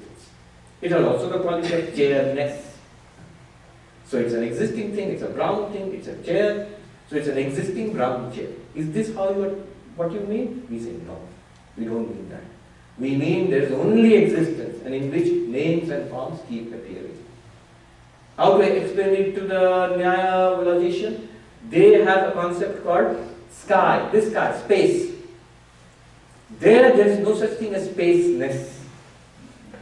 Nyaya school does not accept that space has spaceness. Why? Because to have that quality, there must be many members who share that quality. So there will be a set. But space is not many. Space is one. When you say community center space, church space, dining hall space, these are just imposed on it artificially. We put enclosures and say this room, that room. But really you cannot divide space. So space is one. If it is one, you can't say it's a set of things having a common quality. Therefore, the Nyaya school also agrees, that space does not have the quality of spaceness. If you say spaceness, you basically just mean space. Similarly, we are saying, when we say existence, we basically mean being itself, existence itself, not something having a quality of existence. This is all that is saying. Little joke. This is actually very profound. Freud, this is attributed to Freud. He said humanity was insulted 3 times. The first great insult to humanity was delivered by Galileo, who discovered the heliocentric Copernicus, by Copernicus, the Copernican revolution. Copernicus was the one who delivered the first insult to humanity, first blow to humanity. We thought we are the center of the universe. Copernicus said no. The sun, at that time, sun. Then later it became much vaster. You are just a tiny planet, insignificant planet. You are not the center of the universe. Second great insult was delivered by Darwin. We thought, all right, we are not the center of the universe. We are the pinnacle of creation. God has created us in God's image. See, that's the biblical statement. If you take it literally, human beings are in God's image. God must look like me. God has created me in His image. Darwin showed, no. God has created you in chimpanzee's image. In gorilla's image. Not in God's image. See, that does not mean the biblical statement is wrong. You can easily understand the biblical statement in the Advaitic sense. What is God? Consciousness with Maya. What are we? Same consciousness with one Ajnana. We are created in God's image. But that's a very deep philosophical understanding. Physically, no. Physically, it's a product of nature, this body. That was the second great humiliation of human beings. And then Freud said, I dealt the third blow, final blow. Third humiliation of human beings. What is that? We thought, all right, we are animals. We are not center of the universe. We are not even in God's image. We are not divine. We are animals. But we are rational animals. And then Freud said, I showed your rationality is fraught on an ocean of irrationality. You have just a little conscious mind on top and a vast depths of unconscious full of lust and greed and violence and hatred and fear and anxiety and terror. All of that is boiling underneath. And that comes from the id. And on top of that, civilization puts a superego.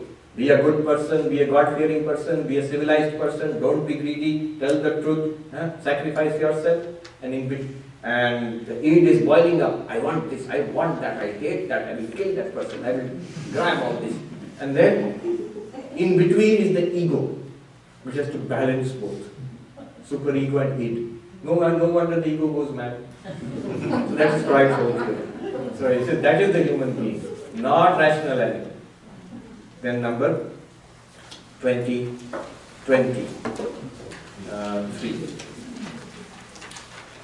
Consciousness. 23 is sharpening our idea of consciousness. Swarupameva me jnanam. Swarupameva me jnanam. Naguna saguno yadi. Naguna saguno yadi. Anatmatvam asatvam va. Anatmatvam asatvam va. Geya geyatvayopate. Knowledge is my own nature indeed, not a quality. If it's a quality, then self becomes knowable, and therefore not the self. If unknowable, self becomes a non-existent. So we say, we keep having this doubt. So you are saying that, did the volume fall? So you are saying that, are you saying that existence, consciousness, bliss are attributes of Brahman? Because you keep saying Nirguna Brahman, Brahman without any attributes. Saying consciousness is not an attribute of Brahman. Consciousness is Brahman. What do you mean? I don't understand. If it is an attribute, a quality, what will happen? What's the quality? I said brown chair. Chair is the substance, brown is the quality. Orange cloth is the substance, orange is the quality. Tall man, short man. Man is the substance, tall or short is the quality. Tasty food. Food is the substance, tasty is the quality. Similarly, are you saying self, Atman, Brahman is the substance and consciousness is the quality? No. Why not? Why should we believe you? You're saying consciousness itself is the Atman. Fine, well, you may say it, but why should it not be a quality? The reason he tells you is this. If it is a quality, if consciousness is a quality of the self, what do you need for any experience? Consciousness plus object? Then in order to know the self, consciousness will objectify the self. Consciousness is not the self. So consciousness is a quality of the self. Self has many qualities, one of the qualities is consciousness. Then how will the self be known? Through that consciousness. Then consciousness will make the self an object. If the self is an object, it becomes not self. What is the definition of object? That which is object to the self. So it's not subject. Self will no longer be subject. It will become an object. Self will become not self. Let me repeat that. If consciousness, Chaitanya, is the quality of Atma, Chaitanya will then objectify the Atma. Whatever you know is you know through consciousness. Quality and the substance are not the same. When I say orange clock, orange and clock are not the same. Orange is a color, clock is a clock. Brown chair. Brown is not a chair, brown is a color. Chair is furniture. Similarly, if I say consciousness is the quality of Atma, then consciousness will not be Atma. Consciousness will be in some sense other than Atma and being quality of Atma. It will objectify the Atma. It will illumine. What does consciousness illumine? If it illumines Atma, then Atma becomes Anatma, not self. You say, no, consciousness does not illumine Atma. In that case, Atma will be unillumined by consciousness. It is not consciousness itself, you said. It is not illumined by consciousness. Then we cannot talk about Atma. Atma becomes virtually non-existent unless it is revealed by consciousness. So, if you say consciousness is a quality of the self, then either the self will become not self or it will become non-existent. You take your pick. You take your pick. All of you looking for, not all, some of you, but it's a simple maneuver.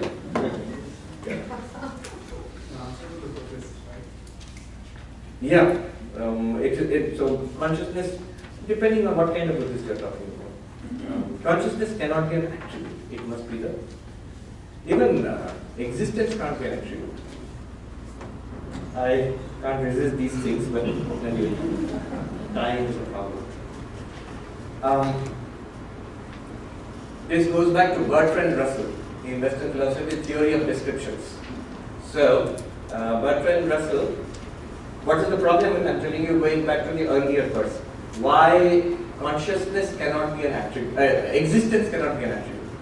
Nayayika said existence is a quality or a universal, and we said no, it can't.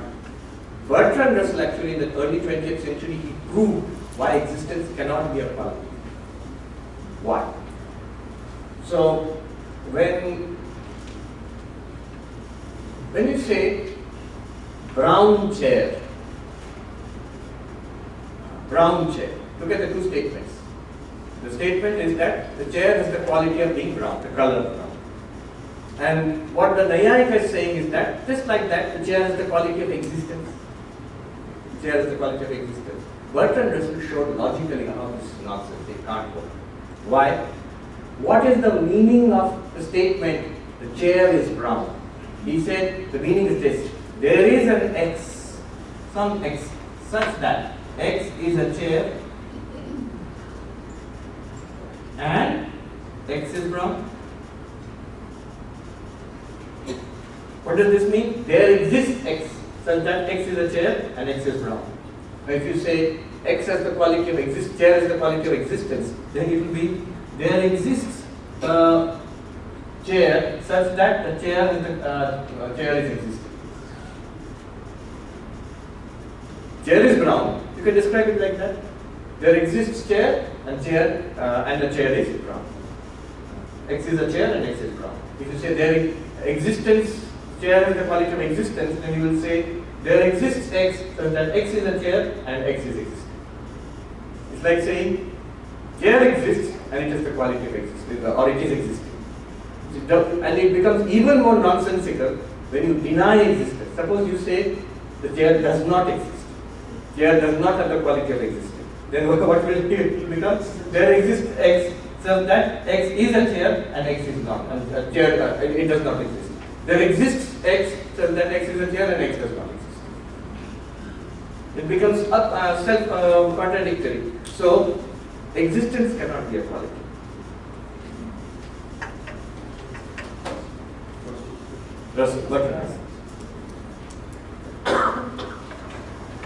Then you just look at a theory of descriptions. Yes. So we cannot really get along if each of us gets an understanding of its own, and the understanding in myself is contradictory, and then you come, or somebody comes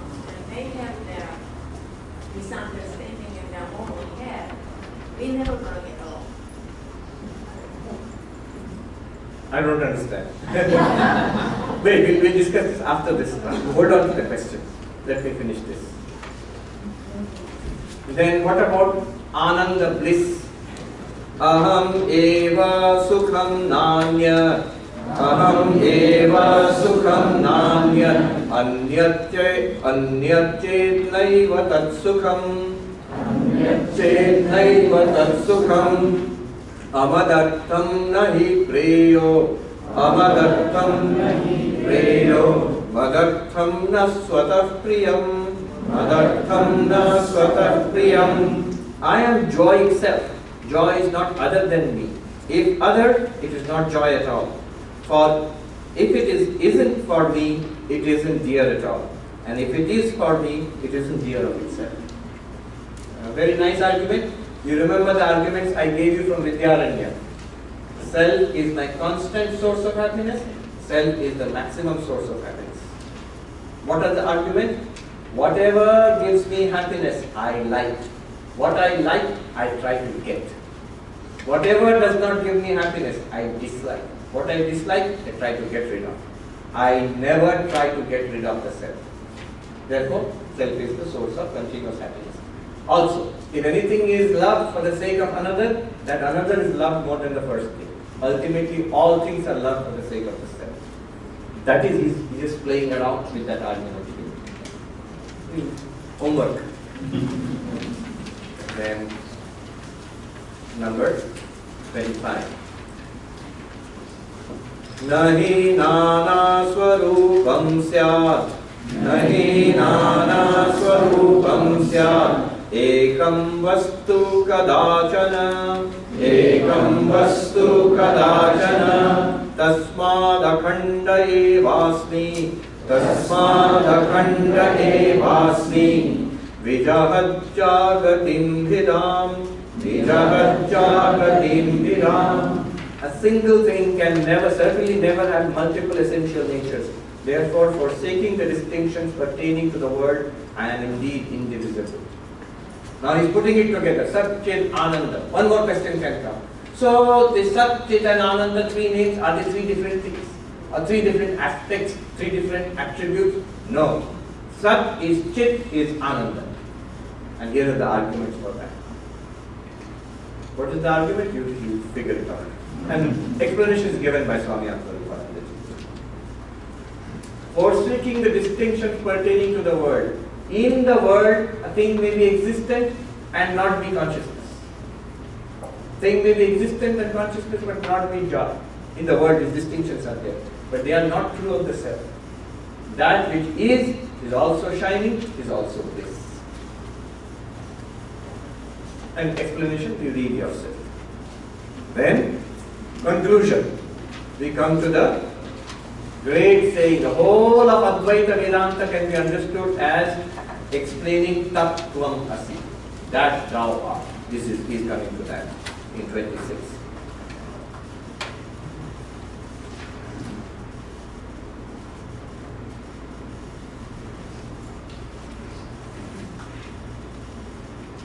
Parokshata paricheda. Parokshata paricheda. Shavalyapoha nirmalam. Shavalyapoha nirmalam. Tadasiti gira lakshyam. Tadasiti gira lakshyam. Aham eka rasam maha. Aham eka rasam maha. I am great of one essence. I am actually this vast radiance. The pure one implied by the scriptural statement that thou art, by eliminating the conditioning factors of remoteness and limitation. Just to understand this one sentence, you have to read the whole of Vedanta Sastra. Just this one verse. He is giving you the final conclusion, the final analysis of that thou art, Tattvamasi. It will take at least one class, 1 hour, 1.5 hours to explain this. But in one sentence, if I were to try, it would be this. Tattvamasi, you are that. What is that? Ishvara, Bhagavan, Saguna Brahman. You, Jiva. You, the Jiva, and the God of the universe are one and the same. Contradictory statement. ocean and the wave can never be the same. Now what you do? Notice, what is the jiva? Pure consciousness plus causal body, subtle body, physical body. What is God? Pure consciousness plus Maya, all subtle bodies, all physical bodies, entire universe. So the cosmos and the individual. But notice, on this side is pure consciousness, which is real. On that side is the entire universe, which is an appearance. Because this is an appearance, you can remove you can let go of the individual, you can discount the individual causal body, subtle body, physical body. You can dispose of discount the cosmic causal body, cosmic subtle body, and cosmic physical body. What are you left with? This one. Tattvamasi. You are this. The whole of this analysis till now was to prove you are this. And God is also this. So you are that. But then you are dispensing with the sentient beings' individuality and the divine beings' this cosmicity. So God is no longer God at that point, and you are no longer individual at that point. And therefore you are the one absolute. You are one with God in what is called, in Christian terms it would be the Godhead. You are one with God as the absolute. But never say that I am God amongst all of you. You are all just ordinary guys. I am God. That's what I learned in Vedanta class. No, that doesn't work. That's like this cactus. Imagine, this guy saying, I am God. Then the cactus will say, I am God.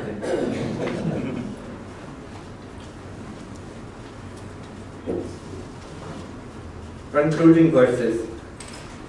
Upashanta jagat jiva. Upashanta jagat jiva. Shishacharyeshwara brahmam. Shishacharyeshwara brahmam.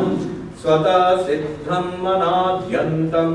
Swata siddham manadyantam. Paripurnam maham maha. Paripurnam maham maha.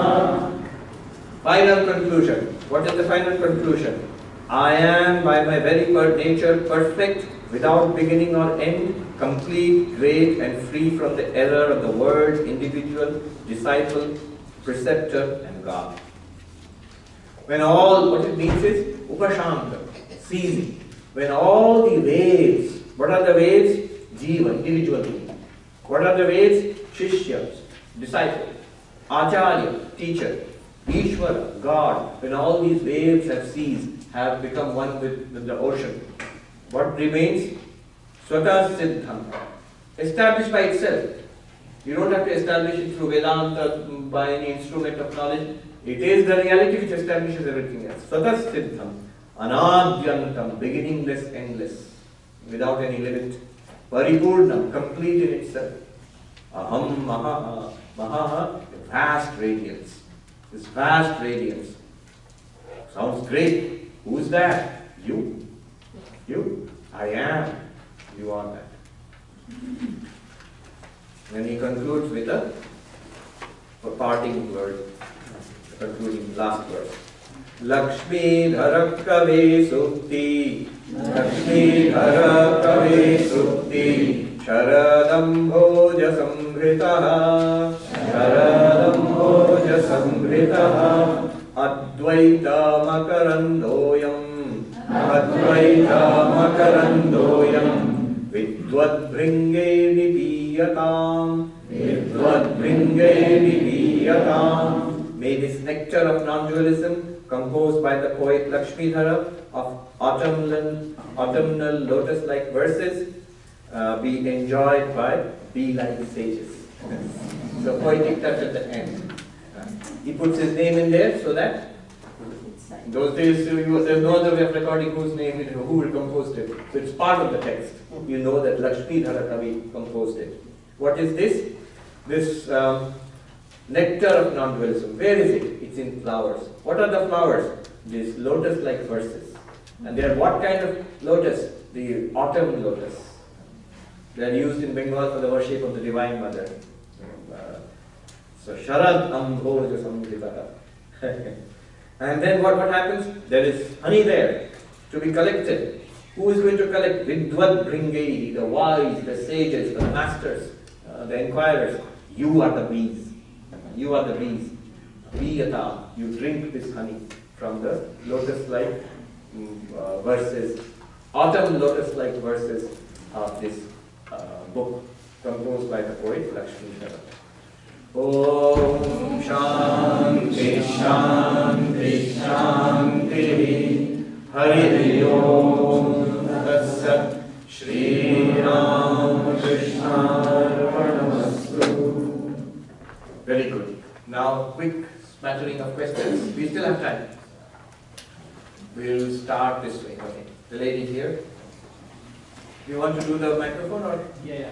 All right. I think there are a few people who have to go. Yes, those who want to go can leave. Don't miss your flight. You are Brahman, but you are eternal, but the flight leaves on time. I heard the Southwest announcement, you know. Their motto is "We love you." So they were announcing, Mrs. So-and-so, come to gate number so-and-so for the flight, we are about to depart. We love you, but we will leave you.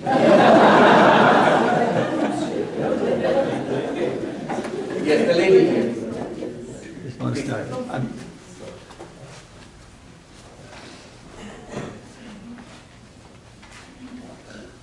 Yeah, you can keep it on, don't keep switching it on. Is it on? Swamiji, thank you. My name is Christine. This is a two-part question, and I'd like it to help me clarify my thinking. In practicing not using the I, from the standpoint of the witness consciousness, I think, have you heard of or have you ever asked yourself, let's go to Barnes & Noble and buy this Mind a New Book today, or let's take this body for a walk? That's the first section. You know, do people think like that or talk like that as being part of both, like you just explained? And if so, if that could be part of a practice, which yoga would that fit in? In Vyavahara, in transactions, always use ordinary language.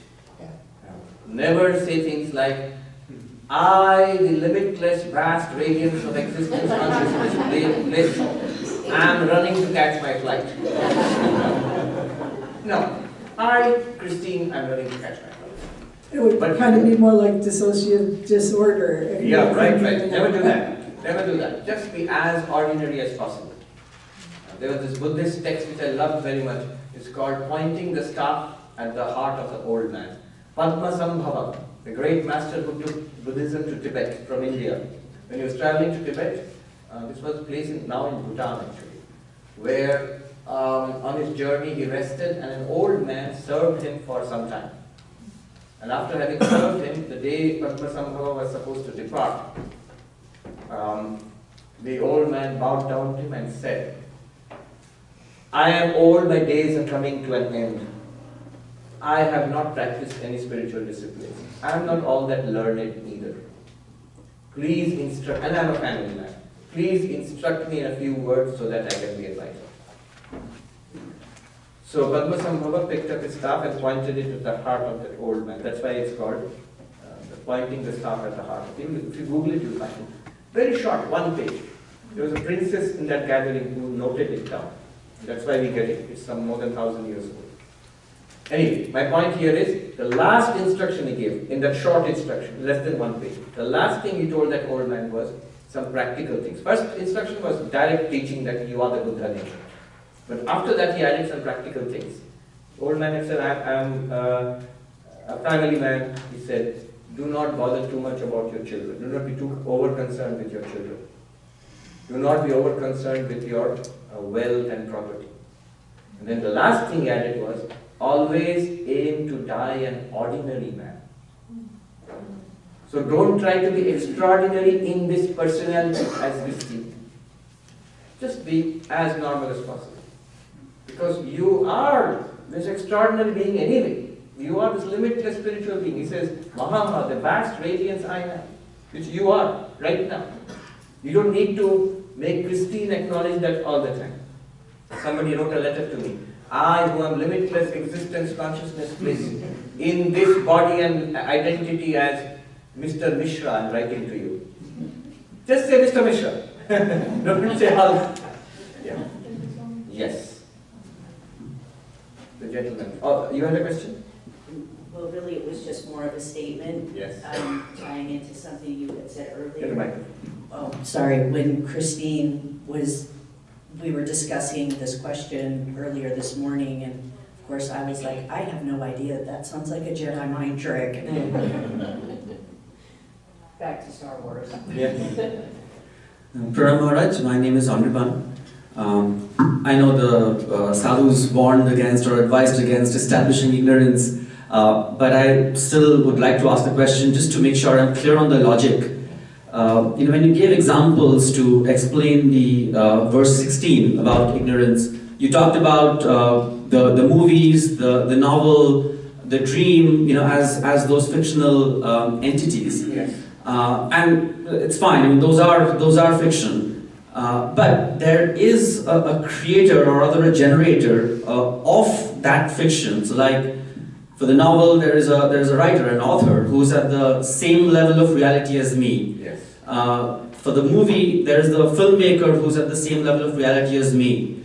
The dreaming mind, like the mind is me, same level, who's generating this fictional dream. Yeah, we get it. Right. Question, So the agent is at the same level of reality. So if I, were to go back and make an apples to apples comparison with the explanation of the verse, the products of Maya are all fiction. I get it. But Maya, in this case, the agent or the generator of these products, that agent itself cannot be fiction, right? It has to be at the same level of reality as the Atman? Yes. And Maya is not the agent. Maya is the power. The agent is God, Ishvara, the one who wields that power. And what is Ishvara actually? It is at the same level as you, the Atman. Because Ishvara is the Atman. That's what Tattvamasi means. Okay, so Saguna Brahman is Ishvara, right? Yes. And Nirguna Brahman is Atman? Ishvara. You are Atman. Mhm. Atman is Nirguna Brahman. The Jiva is Nirguna Brahman. Mhm. Ishvara is also Nirguna Brahman. Okay, so it's the same reality level? Yes. Then? Okay. So Ishvara is the same reality level as Nirguna Brahman without its Ishwaratva. As he said, when the waves of individual and God, disciple and Guru have ceased, only one limitless ocean of radiance is left. Right. Thank you. That which makes this entire universe, fictional universe, that itself is also fiction. But the one who wields that fiction is not fiction. Who wields that fiction? When the Nirguna Brahman itself, when it wields that fiction, is called Saguna Brahman. The Nirguna Brahman itself, when it becomes a part of that fiction is called Jiva, you. So then Nirguna Brahman is becoming Saguna Brahman in this case? Not becoming, appearing as Saguna Brahman. Using the power of Maya? Yes, Which it has in itself. yes, but it does not really have, because it's not at the same level of existence as Nirguna Brahman. No, it's becoming, or rather it's... Because when you say fiction has been written, that's at our level, that's transactional level. But in the perspective of Nirguna Brahman, even the fiction has not been written, the existence. Here existence is taken for granted. And now we play around with different levels. We have this level of existence, and then we have a level of existence of Harry Potter, Star Wars, and all that. But existence itself is Nirguna Brahman. And therefore, everything that appears in existence is an appearance. It does not share another level of existence. It does not. It's not competing with existence itself. Right? So, for example, what you are saying is, you are real. J.K. Rowling is real. George Lucas is real, and the book Harry Potter and the movie Star Wars is real. But what happened in that movie and book is not real. Right? That's at our level of existence, because all these differences are there. At the level of Nirguna Brahman, no differences are there. And so whatever happens at the level of difference is fiction, is part of fiction, like here. The difference between Nirguna Brahman and Saguna Brahman, difference between Nirguna Brahman and Jiva, this is all fiction. That's only Nirguna Brahman exists. But the fiction is being created... Because here it was really created. The creation also is real here, but there is no real creation. What do you mean by real? Sharing in existence. So here we have manifested difference. You, George Lucas, J.K. Rowling, they are all different entities. Difference is already established at this level. And one more difference is that person created a book or a movie. In the movie there is a fictional universe. But these differences also are part of the movie from perspective of Nirguna Brahma. So there cannot be a separate author who is writing a fictional movie. That separate author and the fictional movie are also part of the difference, which are fiction from the perspective of Nirguna Brahma. So who is creating the Saguna Brahma from? Answer is nobody is creating. There is no creation as such. But it's appearing that we are distinguishing Saguna Brahman from Nirguna Brahman, right? So Right, but the distinctions are all fictitious. Oh no, this will be clear if you are sort of monomaniacally logical. Just Advaita Vedanta is just interested in one thing, existence itself. So the fictional universe and its Ishvara and the Jivas there, do they constitute a second existence apart from Brahman? no. No. So that much is Advaita Vedanta is interested in that. You are actually one reality. What we are interested in, why we feel that there is some reality to all of this, is because we are interested in name, form and activity. So, are there different names? Yes, yes. Are there different forms? Yes, yes. Are there different activities? Yes. If they're talking, walking, everything is, Advaita admits all of it. Only Advaita adds, they don't have existence. Only Brahman has existence. They seem to borrow existence from Brahman and seem to be real by themselves. They are not real by themselves. The moment Brahman is realized, all existence is sucked into Brahman. And this remains as an appearance. Not that it will disappear. Two levels of reality. Two levels of reality. The other level of reality has no existence. You say, but somebody created that other level of reality. Nobody created. What is creation? If you say somebody projected name, form and functionality, that is admitted. But name, form and functionality had no existence of their own. Sure. So as far as even if I go by the projection theory, the projection also there has to be a projecting agent, right? So where is this projecting agent in this case? Is it Nirguna Brahman itself? It is Nirguna Brahman with Maya. That is Saguna. So Nirguna Brahman with Maya is Saguna Brahman. Right? So Maya, I'm adding Maya to Nirguna Brahman here, right? Yes. So then is Maya at the same, is Maya Nirguna Brahman itself or is Maya apart from Nirguna Brahman? Neither. If Maya were same as Nirguna Brahman, it would be the absolute reality, which it is not. If Maya were apart from Saguna Brahman, there would be a separate existence apart from if Maya were apart from Nirguna Brahman, then there would be a separate existence apart from Nirguna Brahman. Then it would be duality. So it's not apart, it's not the same. Not the same. That is the very nature of fiction. But Maya in this case, who's projecting fiction itself cannot be fiction, right? Or no, what the reality cannot be fiction. The reality is Nirguna Brahman. Think about it, it's paradoxical. That is why the sadhu said, Agyan ko siddh mat kijiye, agyan ko kaatiye mat. You will never get any further than this. And the reason you will not get any further from this is the truth of Advaita. You will not get any further because it is paradoxical. If you could clearly resolve this issue, it would become real. If you could logically establish Nirguna Brahman, Saguna Brahman, Maya, and let the world be fiction, then you have established duality. If it's logically consistent, there will be duality. You will, the very paradoxicality of it shows that there is a fault in all of this. The fault is that only Nirguna Brahman exists. The moment we try to attribute some level of reality to Maya or to Ishvara, that separately, other than Nirguna Brahman, as a projecting entity, then in that case it becomes real. See, here, the example you have given is correct. J.K. Rowling has a separate existence, apart from the fictional world she has created. It's because this world of duality, this world of appearance is based on difference. So difference is there. There is a separate reality of J.K. Rowling and a separate reality of the fictionality. That level is fiction and she is transactional like us at this level. But in Nirguna Brahman there can be no division. So the fiction which appears and the producer of that fiction, even the producer of fiction must be fiction. In the sense of not sharing a separate reality. I mean not having an independent separate reality. But what it does have is name, form and functionality. That's what people think as, that's enough for the samsara to function.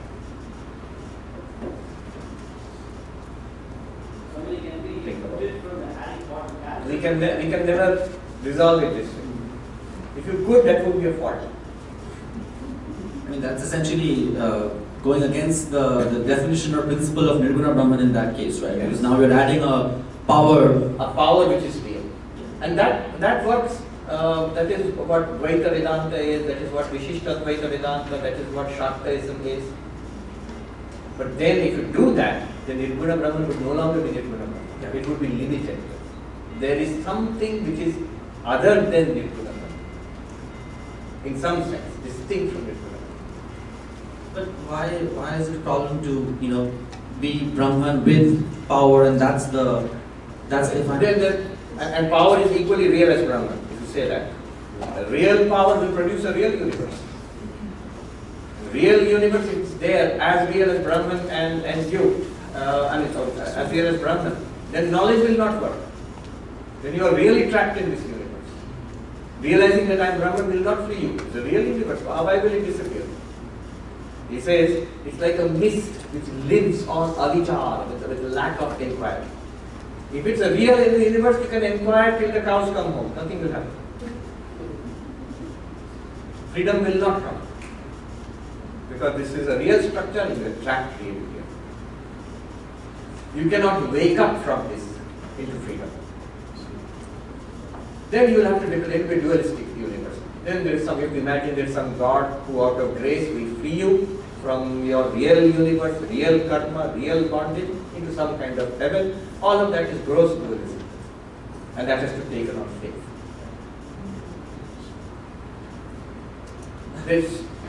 The reason why you are feeling like this is because we instinctively, unstoppably give reality to appearance. Why we give reality to appearance also is important, because for us all important is name, form and activity, functionality. Name, form and activity is really there. Why it cannot be a reality? We question this. Only analysis will reveal that reality is separate, name, form and activity are appearances. Alright. Alright. Bring the microphone here. That's why the wisdom of Adyan ko kaatiye, siddh mat kijiye.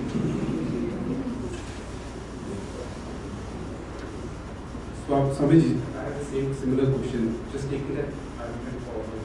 Wouldn't that require you to have some amount of faith that there is only one Nirguna Brahman? Because until you realize it, right? This world for all we know could just be simulation, right? And there could be multiple layers like an onion. You keep peeling it, and then there is a creator for that, and then there is another creator for that. Yes. Right. The fact that there is all Maya and there is only one Nirguna Brahman. Doesn't that also require you to have faith until you become Jivan Mukta? No. You have faith until you understand it. If you have faith until you become Jivan Mukta, if you have faith until you become Jivan Mukta, you will never become Jivan Mukta. Jivan Mukta depends on first understanding it and deepening that understanding into realization. If I go on faith entirely, if I listen to a professor and he's teaching me, say, nuclear physics, and he writes E is equal to mc squared. So and he explains what the equation means, derives it. And he says, do you understand? I don't really understand, but I have faith in you. Isn't it enough to have faith until I get my PhD? Professor then said, no, you will not get your PhD that way. And right now it's good you have faith in me, but you must take what I say seriously and consider it until you get it. Unless you get it, you will not get your PhD. Similarly, unless you get what is being said here, that is the level of manana. This is what he is talking about. Shravanam, faith fine. But after Shravanam will come doubts. And those doubts have to be resolved. You can't say, I have all these doubts, I really don't get it. Anyway, put them all aside and just believe in you. You are very nice. I like it. You are all dressed in orange. That will not work. That may work in bhakti. It will not work. But what is there to say that this is not matrix? It is matrix. The whole of what we taught here is telling you exactly that. This is matrix. And what if it's a real movie that we're living in and there is a producer and director and there is a producer and director. that's not Brahman. That's not Brahman. That's an evil creature who just all right, suffering. All right. But look at it this way. This is the beauty of Advaita, to think about it. There is an answer to this question. There is a bottom to this. That's why Advaita is so beautiful. All movies, they have to be experienced. Experience assumes consciousness.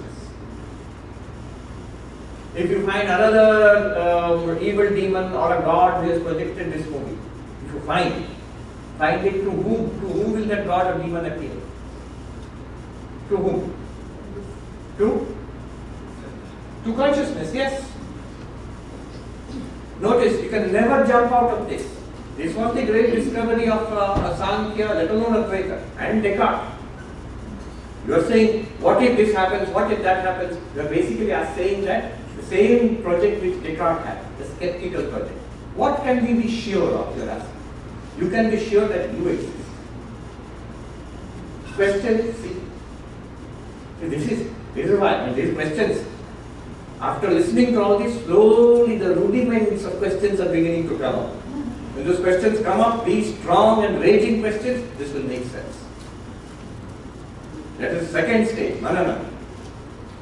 So, ask yourself, how do we know all of this could be simulation, there could be God, projector, matrix, all of this will depend on you, the experiencer of all of this. Can you doubt yourself? This is where it begins, the whole of Advaita. Can you doubt your own existence? Just think about it. Can you doubt your own existence? Yeah, I can doubt. Do I exist? That itself proves that you exist.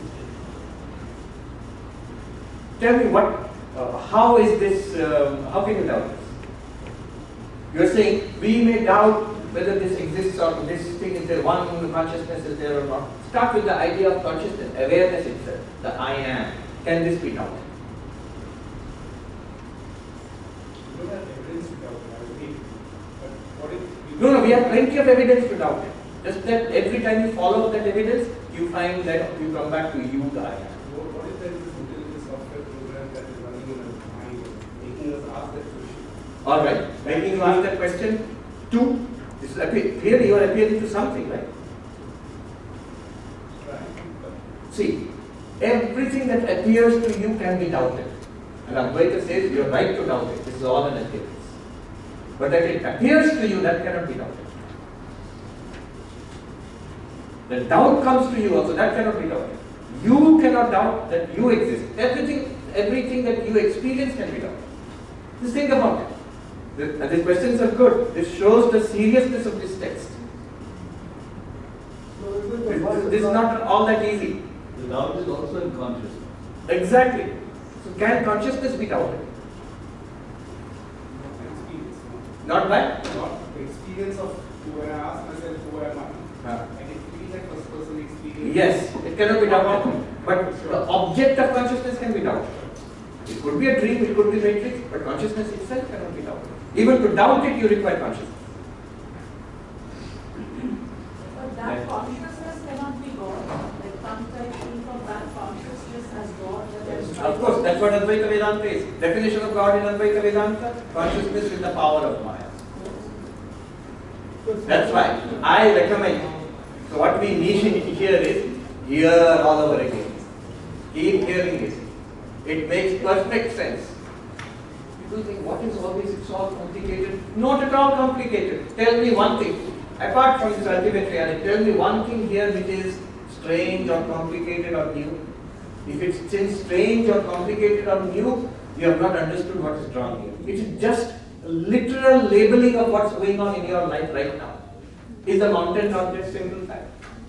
Is the cactus not there? Just go and take a look outside. Is your body not there right now? Don't you have thoughts? Are you a zombie? Sometimes you are blind. This is also there. That's all that we are saying here. And yet all of it is appearing through consciousness. You the awareness. Constant. Even the case of deep sleep, which can be argued, is the consciousness there or not? So, this is how it works. We'll come back to it. Oh, yeah. Ask the question. So, Swami, this is not a question. This is just kind of practical suggestion I want. So, what is the Chitta Suddhi and what are the practical your experience? What is the ways we can follow for the Chitta Suddhi? Chitta Shuddhi is purification of the mind. This knowledge will not arise until the mind is purified. Chitta Shuddhi is purification of the mind. And how do you purify? What is the impurity? You have to identify that first. It's all the conditioning, desires, negativities, fears, anxieties, which we have poured into the mind throughout this lifetime and in past lives also. How do you know that impurity is there? Very easy. Prabhupada says, just try to do any spiritual practice, japa. You will find within seconds your mind wanders. You said, I will do the mantra of Om Namah Shivaya for the next 1 minute, and I can't do it. I can do it, but it will be disturbed. Why? So this is a sign of a disturbed mind, of an impure mind. So, Chitta Shuddhi. We know what is good, but yet we can't do it. Duryodhana's complaint, when Krishna went to teach him, that what you are doing is not right, this is adharma, please follow dharma. Duryodhana said, don't teach me what is dharma and adharma, what is right and wrong. I know what is right and wrong. But the problem is, I don't want to do what is right. And the problem is, I can't stop myself from doing what is wrong. I know it's wrong, but I can't stop myself. And that's the human condition. Duryodhana was honest enough to say that. The only difference is why he is a villain and Arjuna is a hero. Duryodhana said, this is the way it is. And I can't help it. He did not ask for help from Krishna to change it.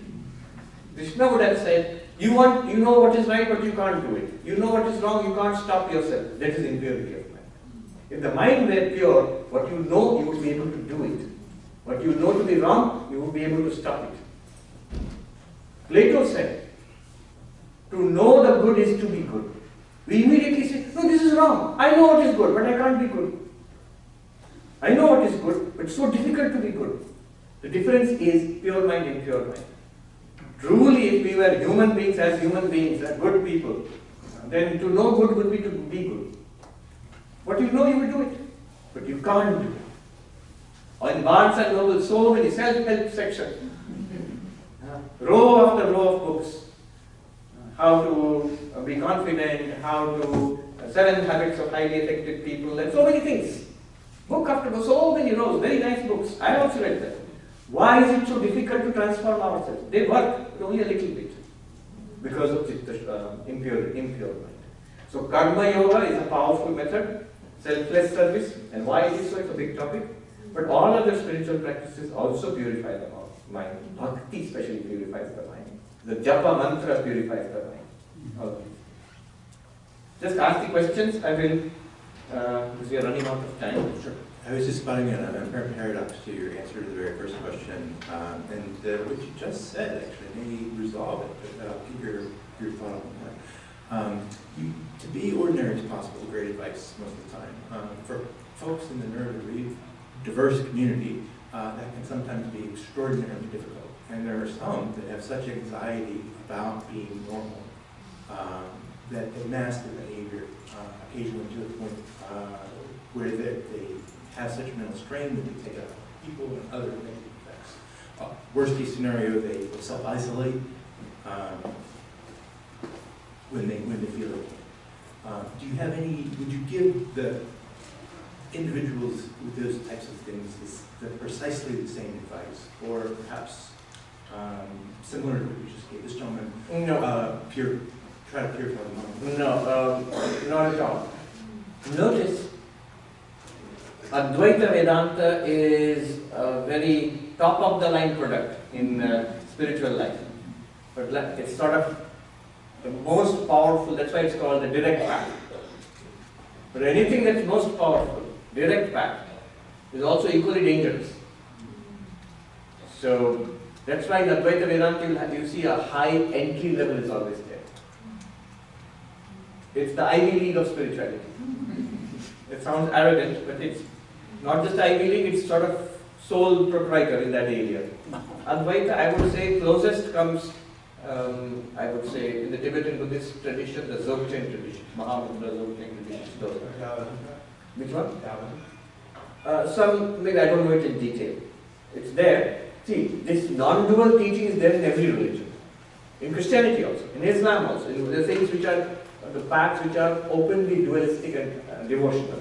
But there will be always some element of non-dualism. Some people, some masters at some time, they experience this and they give these teachings. It's there. In Christianity, Meister. Meister. There's an infinitely thin line between black and white. Yeah. So, it's going to be there in Taoism. The only difference is this. Vivekananda says, the Hindu perhaps can only claim this in his favor is that they were the first to discover this. Also, I will say, in only Advaita Vedanta and in the Tibetan traditions, which I have studied, somebody told me you should study in fact, the author of this book, Swami Atmarupanji. He said, you are trying to find non-duality with Advaita in Tibetan Buddhism, it's not so easy. However, what you are looking for if you study Chinese Mahayana Buddhism, they have a strong non-duality, like mainstream. What you are looking for is there. I have not studied Chinese Mahayana, so I don't know. But what I do know, mainstream Advaita Vedanta, non-dualism, is found in the Advaita Vedanta tradition of Hinduism and in the Dzogchen Buddhism, in Tibetan Buddhism. The non-duality which is found in Christianity, in Judaism, in Islam, maybe in Taoism definitely, those are often marginal. In Christianity, Islam, and Judaism, they were pushed to the margin. They were either regarded as heretical, dismissed, heretical, they went against the teachings of the church or against the orthodox Sunni teachings and so on. So they were dismissed. Sometimes they were persecuted. Also another thing, they were not as systematic and clear as this. So for example, in Sufi Islam, you have the highest non-dual teachings. There is a mystic who says that when I searched for Allah, I found only myself. When I searched for myself, I found only Allah. This is as good as Tattva-masi, you are man. However, when you look for a rational explanation there, it isn't there. What you will find there is beautiful poetry. Poetically, they are pointing it out to you. But if you logically want to break it down like this structure is not there. You will find poetry or a lot of theology. There's a reason why people like David Chalmers, philosophers of mind and neuroscientists, they're interested in the Buddhist idea of consciousness and in the Vedanta idea of consciousness, but not in the rest. The rest they find too theological, too much baggage, theological baggage to believe this or believe that. Now, but your main question is this. I would not recommend all this to a person with the characteristics you mentioned, because there's a high entry barrier. If you give it for one and all, at the least you'll confuse them. And at the worst, it can be damaging. It can be ethically damaging. A person might become, it may exacerbate existing mental illness, and things like that. Ultimately, it will all be corrected, because life has a way of teaching.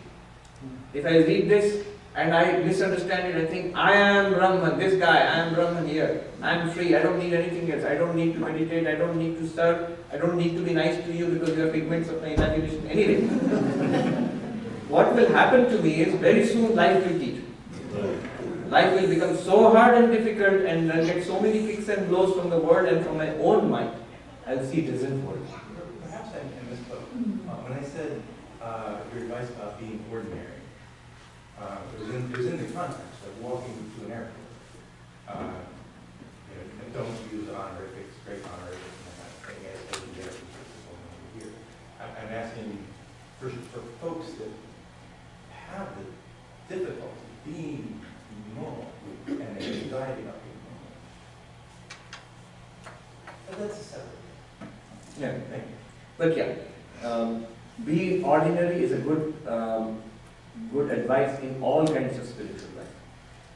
You're already doing something extraordinary. So don't try to be further extraordinary. Like coaches teach us in any sports. Train, don't strain.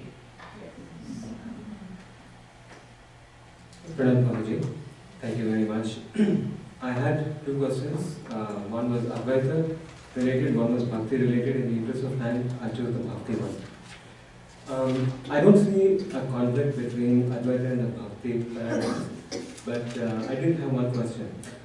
In several lectures you have said the essence of Bhakti would be life for God, not God for life. Yes? Now taking this to the next level, for instance, and praying, individual praying to God. I have heard in cases where, for instance, Ramana Maharshi has said, praying to God for something, you're praying to that something, not to God. Right?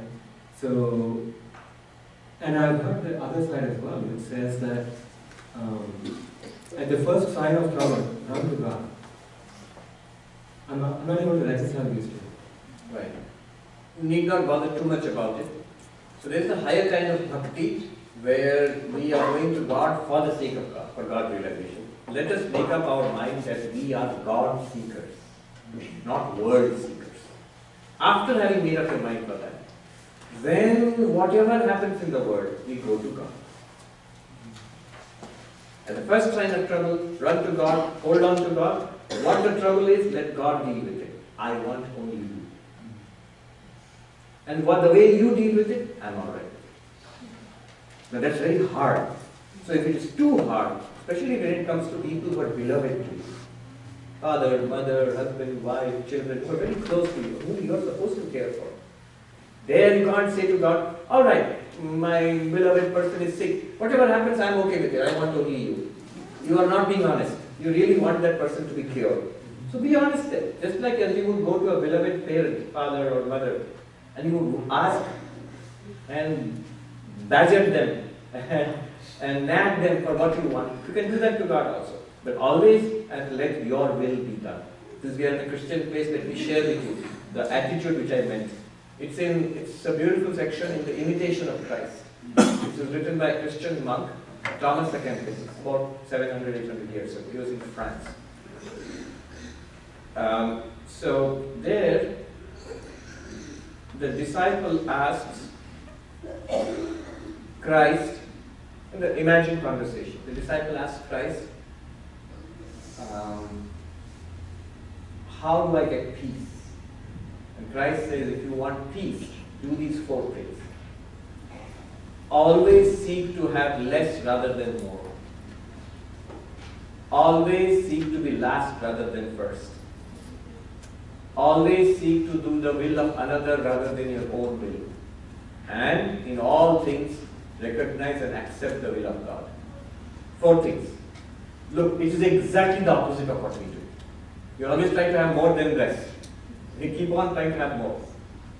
We keep on trying to be first rather than last. No parent teaches the child, try to be last rather than first. Kid will say, that's what I'm doing. And then third is, it's for serious spiritual seekers, not for kids. Third is, always seek to do the will of another rather than your own. It's just the opposite of us. We are taught self-assertiveness. I will do what I think is right, and I will make you also do that. It's reverse. And finally, in all things, accept the will of God. This is real good. Now, I can pray for what I want. Be absolutely honest to God. I really want it. I will pray for it. I will ask for it. However, whatever happens in the end, always say, let your will be done. Who knows what is good for us? Even some of the worst things that happens to us may turn out to be blessings.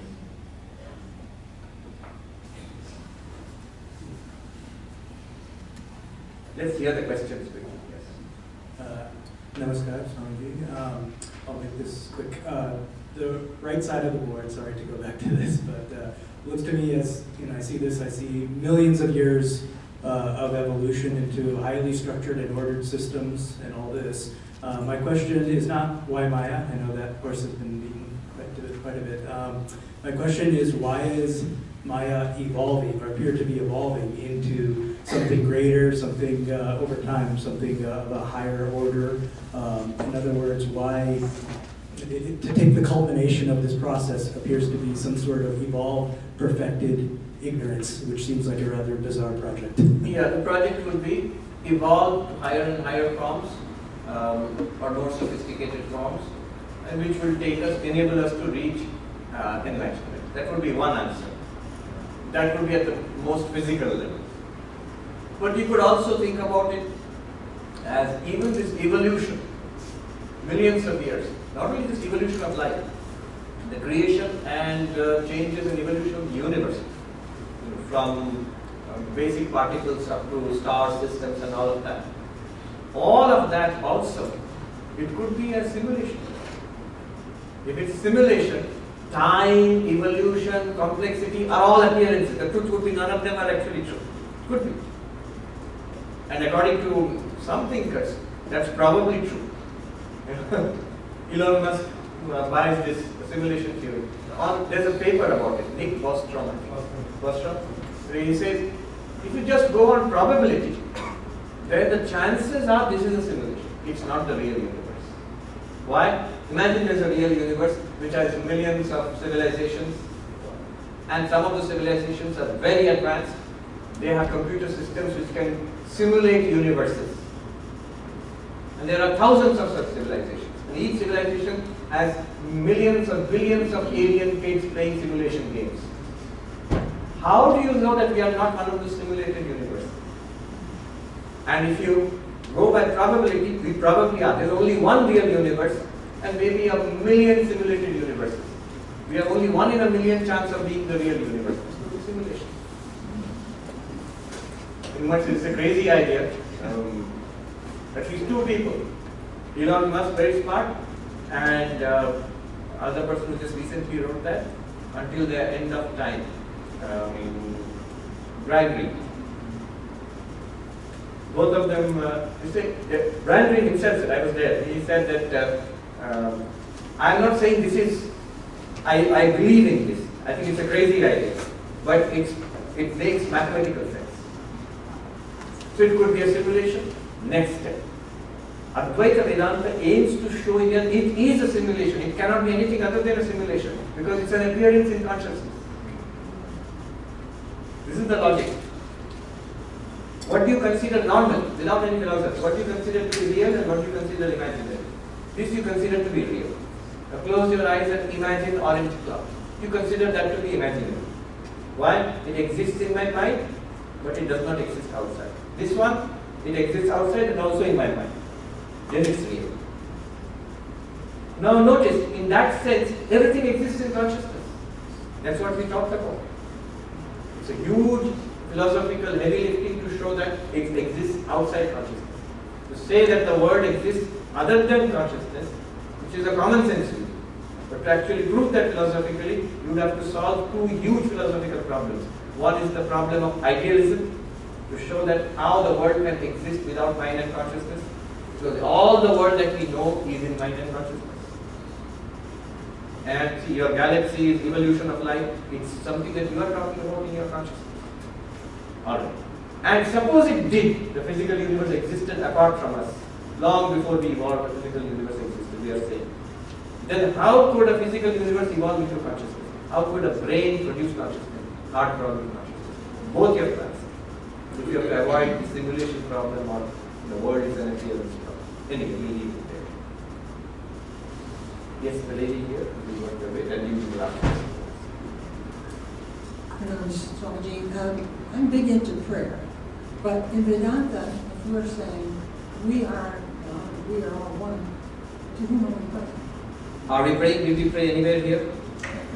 No. However, there are multiple schools of Vedanta, Advaita Vedanta, Vishishta Advaita, which are all prayer-based.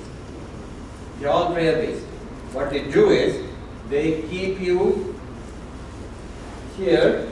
The entire process was to deconstruct this guy.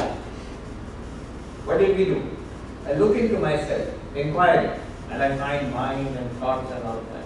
I look into that and I find the background of the constant I am consciousness. Then I inquire into that consciousness and I realize what it is, and that's it. But suppose I don't do any of it, I just stay at this class.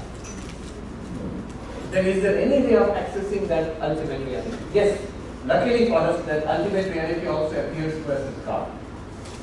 Either the God of faith or as incarnations and all, again, matter of faith.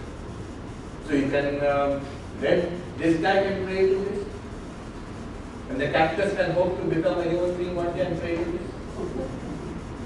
That's dualistic devotion. And by the way, beautifully, Advaita, yes. Yes, lunch, we'll have to go. Advaita Vedanta, I'll end with this. Advaita Vedanta, another question you can ask me at lunchtime. Advaita Vedanta also gives you scope for prayer. How? After realizing this, you still continue as this person. In this world of appearance, you continue. And this will also continue to appear as God to you. And you as this person, enlightened being, can also worship and love God. For the sake of God is beautiful and lovable, that's why. Not because you want anything. That's the life of an enlightened person. There's a beautiful verse, I'll end with this. It says, Bodha prak dvaitam mohaya. Before enlightenment, before you realize I am Satchidananda, all this leads to delusion and samsara, suffering in the world. Prapte manishaya. After you reach enlightenment, bhaktyartham kalpitam dvaitam advaitadapi sundaram. For the sake of devotion, for prayer, for love, if you imagine a duality, because you are inhabiting a world of dualistic appearances, if you imagine that, then that is more beautiful than non-duality.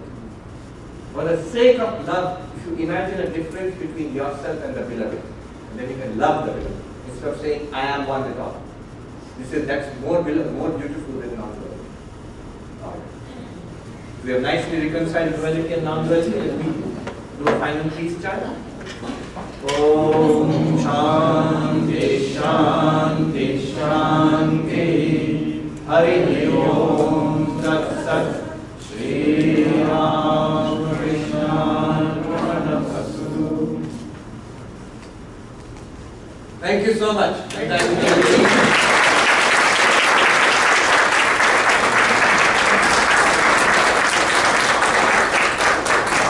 Lunch.